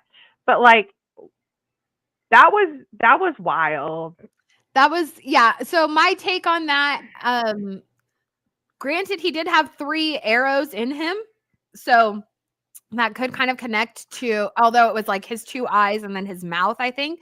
So maybe that does connect to the Kodiak bear or the bear in Akila's vision with the 3 eyes. I was, I just was taking it as a ghost fence, as they refer to in some nice Arthurian literature. Shout out to the Winter King. A ghost fence is like a druidic fence that's like made of human skulls. So I just thought that was like a good, maybe that's that, or maybe they're going to start like, because I mean, and it's just also like garden decorations. Wonderful. It's just become like a symbol also of like how tyrannical and dark the camp has become. You know, we have dictatorshipmen and all one word. Yeah, exactly. Dictatorshipmen. Tyrant versus queen. What's that? Nobody bowed down to Shipman. That's for sure. It's the dictatorship. And that's where, you know, Mandy, you and I were just talking about this a couple weeks ago about like the shipman and what shipman means. And like, there's so many you know, levels to her name. But I honestly, at the end of the day, I think it does come down to dictatorshipman. So what's in a name is going to be part of that. What's in a name is going to be one section of Access Mandy coming out this summer. That's my channel going to be. Finally, it's time. Dictatorshipman. Yeah. I don't know. I'm still on what's her name? The political Shipman. Sarah Shipman. Shauna Sarah Palin. Shauna Palin. Oh, Sarah Palin? I think you said something Shauna about that. Palin, yeah, or something. Palin, yeah. Something dumb, stupid. I always say stupid stuff. Please, listen, y'all. Please don't ever hold me accountable with anything I say. I just say. It's not me speaking. It's it. Bisexual Stalin. I like that one. Yeah, there's a lot of good. There's like I need to know you. Adolf Hitler, or like, you know, like there's a bunch of them. There's a bunch of them going around that are quite funny. So your furs look so funny right now, Mandy. It's making you look like you have like bodacious blonde hair. You're like Dolly over here. All right. So Hannah and Nat. So basically Hannah is like, look, I am sorry. I'm just doing whatever I can to save my life. You know, I got out here. I've seen my boyfriend be axe murdered. I've eaten human flesh. You know, I'm trapped out here as much as you guys are, and I'm just trying to survive. So whatever I have to do to survive. And so basically, and Nat, you know, you could tell in that moment, she was infuriated with Hannah. Like, I love that. She says something like, "Oh, are you telling me you do this all for Shauna?" Like, she kind of just like, she's like chattering and like her anger. And I just really loved that moment. But yeah, so Hannah decides, and this is kind of maybe this is her initiation in its own right. Like, she's like, okay, well, what can I do to like ensure this happens? And so she and Nat switch clothes, and it's Hannah wearing the pink jacket and, you know, that kind of calling card outfit throughout the rest of the episode. And so Nat is able to get out of there and she climbs the mountain. But so later, so Hannah, she's dressed as Nat, and they go through. And so after Mari is killed and Shauna's like giving out commands of like, you know, XYZ, she actually commands Natalie to be the one who butchers the body. But that wouldn't have been Natalie. That would have been Hannah. So did Hannah butcher the body? I mean, or did someone come help her? Or oh yes. So I thought this too. Like, that initiated her 1000% into this. Mm-hmm. And, you know, whether she wanted to or not, but it had to be her. And then what was surprising to me is that Shauna didn't realize if Hannah butchered it wrong. And how did Hannah know how to butcher it? Seriously, and that's the ritualistic way. Mm-hmm. I agree. That's a big question. And, you know, so it makes me wonder if maybe, because granted, Shauna was fairly distracted, it seems, after this, because she was like really like soaking in her own like grandiosity, and she's like getting ready and having the girls like adorn her with her, you know, regalia and all this kind of stuff. So maybe she just wasn't paying attention to the butchering and what was happening. But I mean, it makes her part. So here's the thing: is Hannah still alive? Really? I mean, did they have to kill her then? Because she became just as part, or maybe Shauna kills her just out of vengeance and mad because she's not Nat or something. That's what I'm wondering. There's so much. This leaves us empty. But she's just as guilty as the rest of them. So absolutely. I don't, you know. I wonder if Hannah is still alive now. I don't know if she's dead or Hannah became the true queen. Like we might be thinking Shauna is the queen because they keep throwing us off. It was Lottie, then it was this person. Now it's Callie for sure. Mhm. But what position now is she? Did she take coach's position? Is she now the coach? Somebody needs that. The That's leader. good. Is she the priestess? Yeah. The hunter? It's Is she the interesting. hunter? Well, and also I wanted to point that out too, about Jen, because I had that thought about Jen, that, well, I've talked about Jen in a couple episodes ago about her sort of falling victim to Shauna's like tyrannical leadership and sort of being bullied into behaving a certain kind of way, becoming more aggressive and that kind of thing, based on just trying to fit in with Shauna and, hold tight to her best friend. And I was thinking about how in this episode, when she tries to manipulate the situation in a way so that she's buying Mari more time and whatever. And I was really drawing some parallels in my mind to her with Natalie, because we know that Jen is the one who took over as Huntress. They talk about that when Nat was queen over the summertime. It was Jen who had taken on the hunting role. She was going up to this valley that they knew of, and she was hunting deer and that kind of thing. And so now I was noticing in the finale, especially with her trying to help Mari, something to that was kind of striking me as like, I think that Jen has taken on Natalie's kind of energy because she's the huntress, and so now she's sort of a secondary in that role.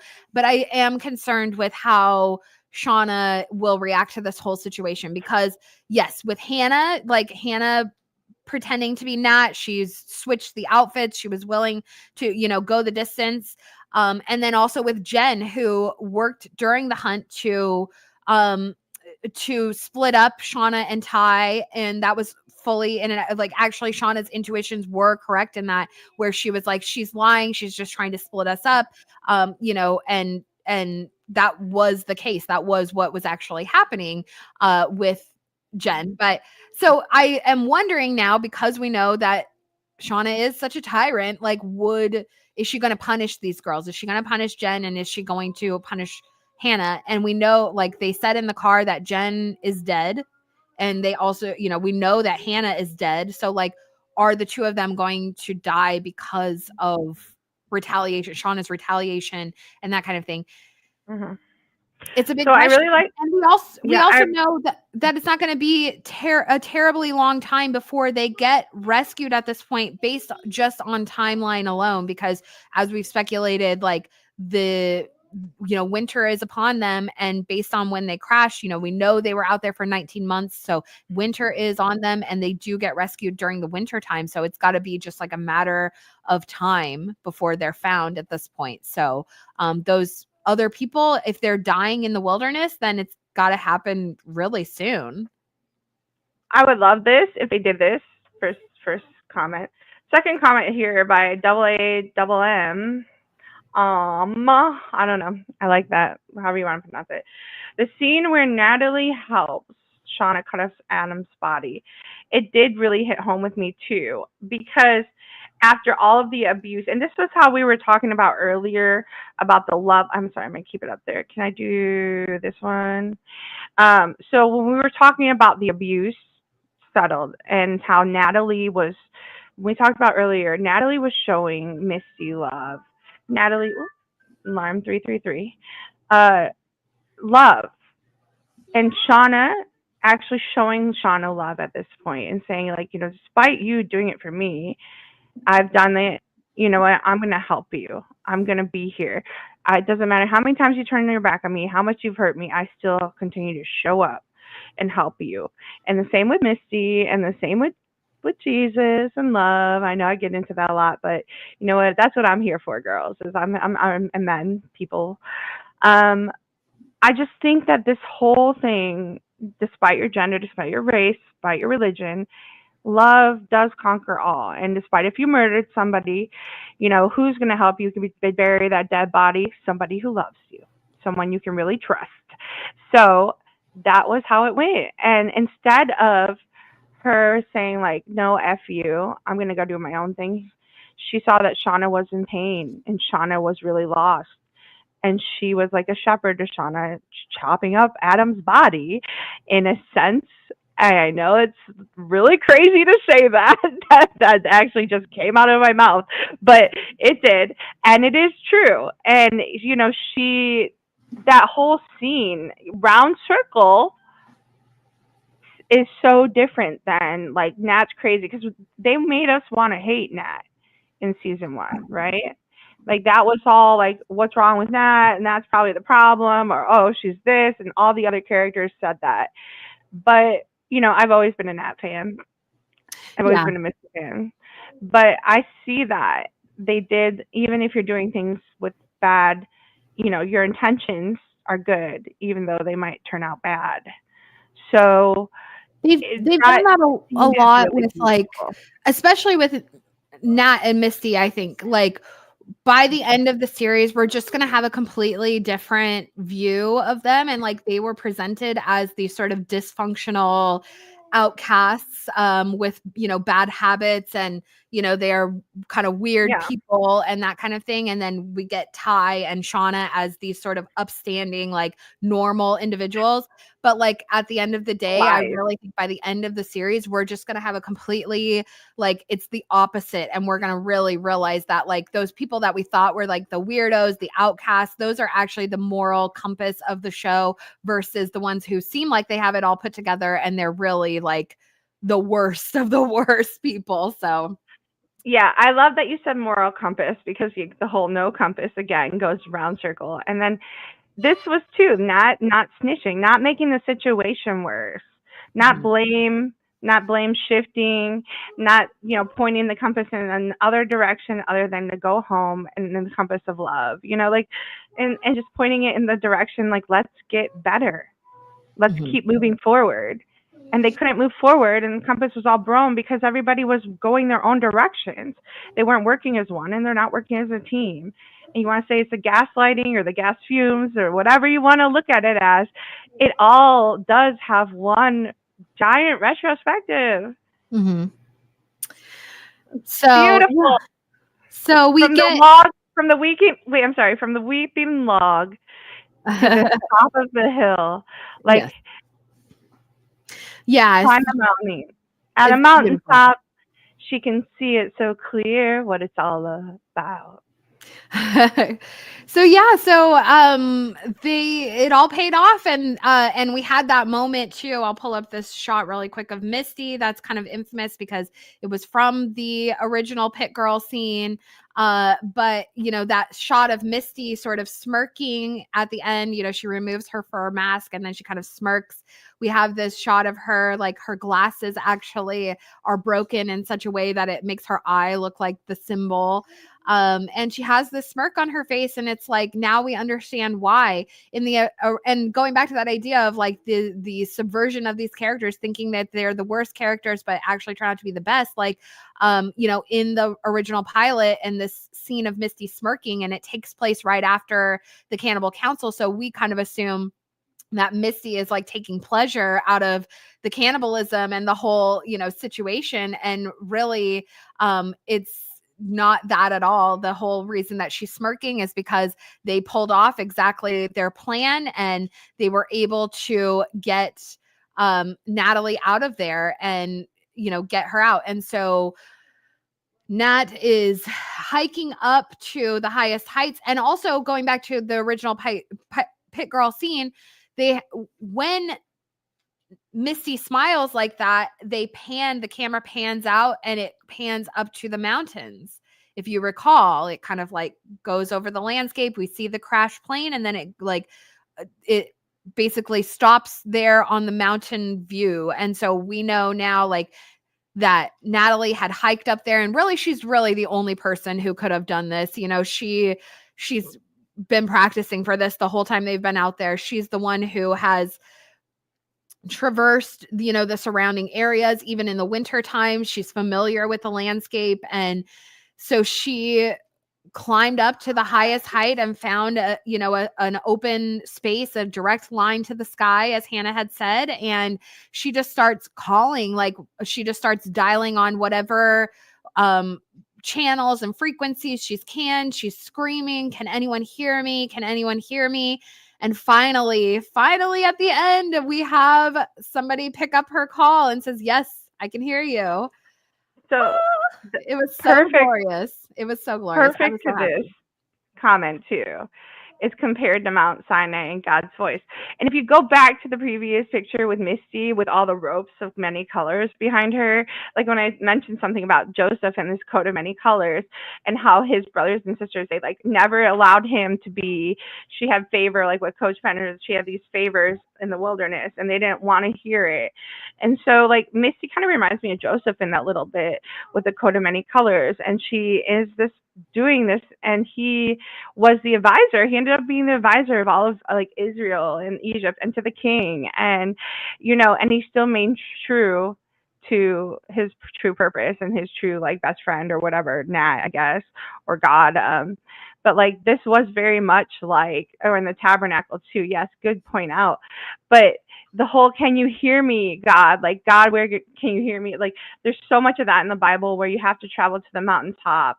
And the whole Moses thing is right on point. I mean, and only a few people actually heard God's voice clearly. Most of the time it's in dreams and visions. Mhm. And finally, after Lottie's death, she's starting to hear it. If you want to, God appears in many forms. God appears in everything, if you ask me. If you ask me, I can see God in everything. But that's, it takes time. It takes a lot of spiritual devouring of knowledge and people and truth and acceptance of all the truths, and finding the common threads that bring us all together, and going after that golden fleece, or going after whatever it is. So this it made me cry. Are we living on the edge? I can't help myself from falling, and it made me cry up too. I was like, she was crying on the log so helpless last episode, and now she's Yes. crying because of hope. And the difference between helpless and hope. Get up and stand, get up and action, walk, climb that mountain. If you say to that mountain, move, and you have faith, it will move. Faith like a mustard seed. Yeah. Natalie is she made that leap. She's from the log, like a frog. And she's gone up to the highest heights. And so she really is their savior, like their savior figure. And that kind of, again, goes with the Easter theme. But yeah, I mean, it was just so fantastic to have her. And this was really, truly like how I imagined the episode ending, was her being up there and then finally making contact with the outside world. It was just so satisfying to see it finally happen. Taylor 26, like, I want you to email me so we can talk about these things, because I want to make some videos on it. This was great. The broken tablets brought up a second time, and they were brought up so that you can rebuild it. And it's just like how we are supposed to be with ourselves. How Jesus was sent to the world, how we are to rebuild ourselves, and Moses, and we get a second set. And this time we are not responsible. Like we are free of death because of this, because before we were put to death. So now after this, they're free of death. But the death, it comes for us all, and that's death. But we shouldn't be afraid. And I think, we see this in this story where Lottie wasn't afraid. Mm-hmm. She just smiled, and she knew, and she was given, it's just so beautiful when you piece and connect all these things together. Mm-hmm. Oh, it's beautiful. So I'm just really happy that it ended that way, and they're making contact with the outside world. There's been a lot of speculation as to Cody's saying it takes 6 days to hike to the rescue point. I don't think that Natalie's at the rescue point. I think she's just out there and went to the highest point she could get to. So it's a matter of time before rescuers come and find them and they're able to access them. And that's another hindrance for them, would be, the winter weather, the snow, and that kind of thing also makes it a little more difficult to search for plane debris in the snow. So it should be really interesting to see where things go in season 3, or in season 4, and how it all plays out, and like what's going to happen. Will Natalie be punished for leaving? Like, what is Shauna going to think? And also, is Shauna Shauna has like bedecked herself and named herself as like this antler queen person, but it doesn't necessarily seem like the rest of the camp are on the same page as her, because we even see that moment with when she discovers that it's Hannah, and Hannah and Nat had changed clothes. There's this shot. Let me see if I have one here. I don't think I actually have it. She turns around and the rest of the group is like kind of smirking, like they knew. Oh, here it is. I do have it. Hold on, let me pull this up. Okay, like Van sitting here and even Travis, they're kind of smirking about the situation, like they knew that it was happening, and that was sort of the point of the hunt, and Shauna was the one who kind of missed that memo. And so it makes you wonder, like, are they going to allow her to maintain this like grandiosity and allow her to maintain her like, I'm the antler queen, I'm the queen of everyone, I'm in charge, when they're clearly all working to undermine her, or to manipulate the situation, like. And maybe perhaps, and we've talked about this so many times, about the groups actually splitting, like it says in the original description of the series, was that they split off into rival clans. So is there the potential that in the next couple of months of the show, until they are rescued, that this is the point where they split, that they become two rival clans? Because I would imagine Shauna is going to be very upset and want vengeance for like these girls all working to undermine her and working against her in her mind, when clearly like her motivations are not in the best interest of the group. But so she's going to see anyone that's working against her as like her enemy or something like that. And so I do wonder if perhaps, and this is kind of just dawning on me right now, that in the future, in this next short amount of time before they're rescued, that will they split off? Will they be these rival clans? It's something to think about for season 4. And it would be like a good plot point for season 4 as well. So, but yeah, that kind of wraps everything up for the episode. Yeah, I think we've kind of talked about all of it and then some. So, I appreciate all of you guys being here. What is this? Great alien. Seriously, I'm sick of George R.R. Martin not finishing A Song of Ice and Fire, and my grandpa lives by his comic book store. I'm going to leave an angry note. So, Great Alien, I did this Christmas special for Game of Thrones parodies, and I did it with a girl, and we did All I Want for Christmas is Wins. It's How really many years actually ago popular. was that, Mandy? Years and years. It was a 2020, but it's still great. We still don't have Winds of Winter, so that's the point of that. It's actually one of my favorite ones I edited, but yeah, yeah, we love A Song of Ice and Fire around here. That's our kind of our. We will be doing Hot D. I'm doing it this year with you. I'm putting it now. I'm putting it out in the atmosphere, and I'm stepping up. I'm putting that childhood trauma behind me. Actually, it was more like adulthood trauma by a bunch of adults who don't have children and didn't understand me. But anyway, let's let that one go. I love them all the same. They hurt me very much, and I felt very ostracized. But anyway, I love them all the same. Yes. So, but anyway, my love has conquered that trauma, and I will come back to the Game of Thrones fandom. To conquer, like Rhaenyra. No, I'm actually, you know what? Y'all ain't gonna like this, but I'm House Green, baby. I'm Allison all day, and I love Otto, the O-double-T-O, like Snoop D O-double-G. It's Otto. Like I'm. Otto is my arch nemesis. I know we're gonna have a lot of fun with we're gonna have a lot of fun with it, I must say. If you're Otto, I'm Damon, okay? And those two, they are the supreme arch nemesis. Okay, anyways, we're off topic. Probably why they ostracized me. That's probably why they ostracized me, because I rep the greens. Maybe. Anyway. I mean, I do enjoy Team Green myself. I won't even hate. I'm just I'm Team Rogue. That's what I always say. I'm Team Rogue. I like the rogues. If you're a mother, out for themselves. If you're a mother, you can't hate Allison. And it's like Cersei was one of my favorite characters ever, and like people wanted to hate on her all the time. But like I don't hate on anybody. But I'm just saying, like I do like the Greens.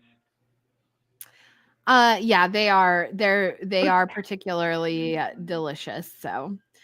All right, you guys. Well, yeah, we will be covering House of the Dragon. I think it comes out next year, but I will be covering A Night of the Seven Kingdoms later this year, which is about Dunk and Egg and the Pendragon cycle. And I think I'm going to cover Blood of Zeus because season 3 comes out next month. So I'm thinking, you know, while I'm on my Greek stuff, like might as well just cover Blood of Zeus while we're at it.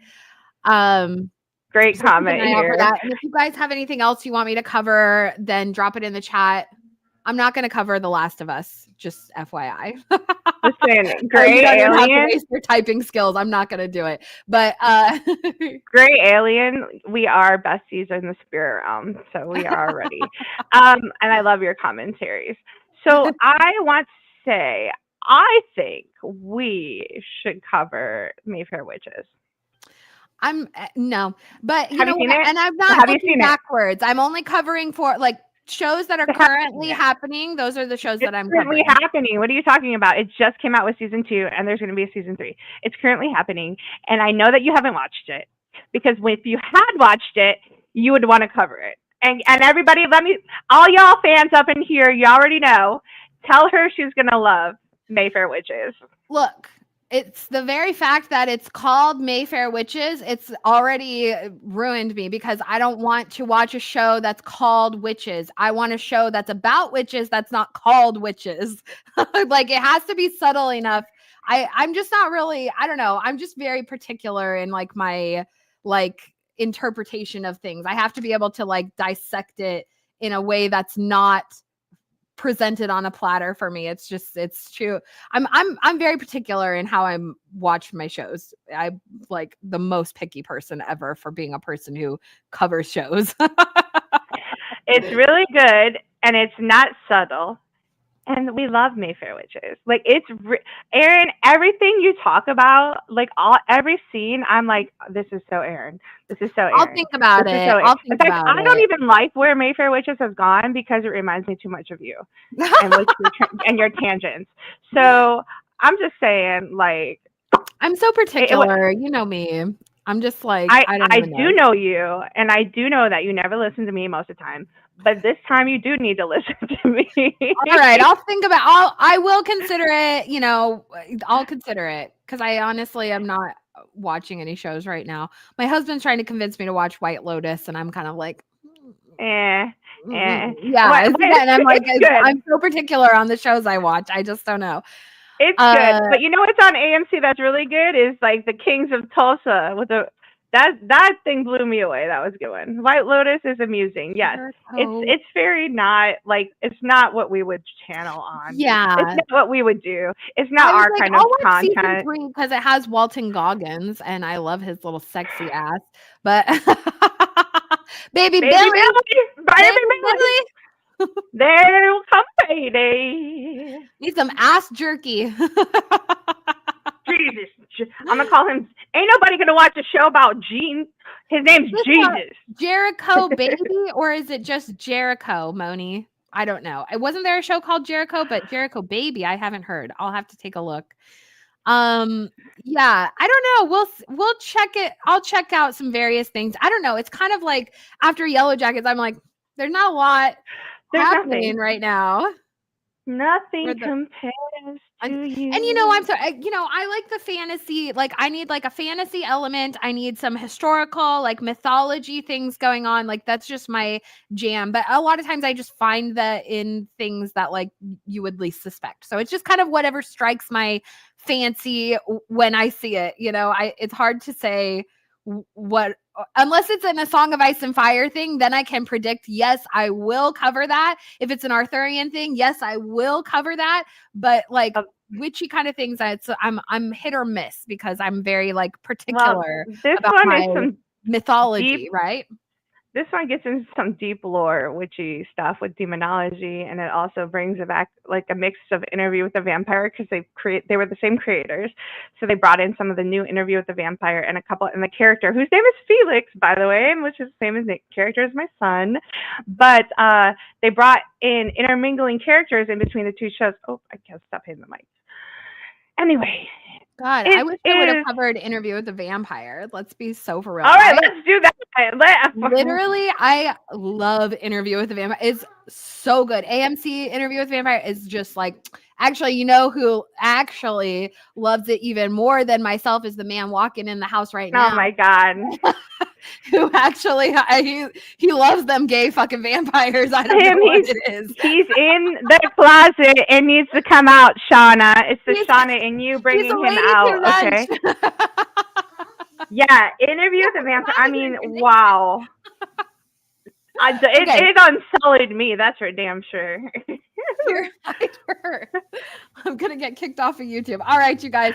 I got a naked kid running around. I gotta get off of here. I appreciate you all being here and watching. I appreciate you all so much. Thank you so much. And we will be back. Mandy and I are going to do a season 4 predictions stream either next week or the following week. I don't want to get too far out from the season just because, you know, then people are just like, who cares? But we will be talking about that in the next week or two. So keep an eye out for that. And we will also be getting some more videos and content out for you soon. So just keep an eye out. If you're not subscribed to the channel yet, I'm actually, you know what? I just want to give a shout out and a big thank you to everyone who subscribed when we started or when we were getting towards season 3. We were just about to hit, sorry, God, this, Fiona, can you just stay on one side, please? Okay. She's got a blanket around her, but still it's just like, okay.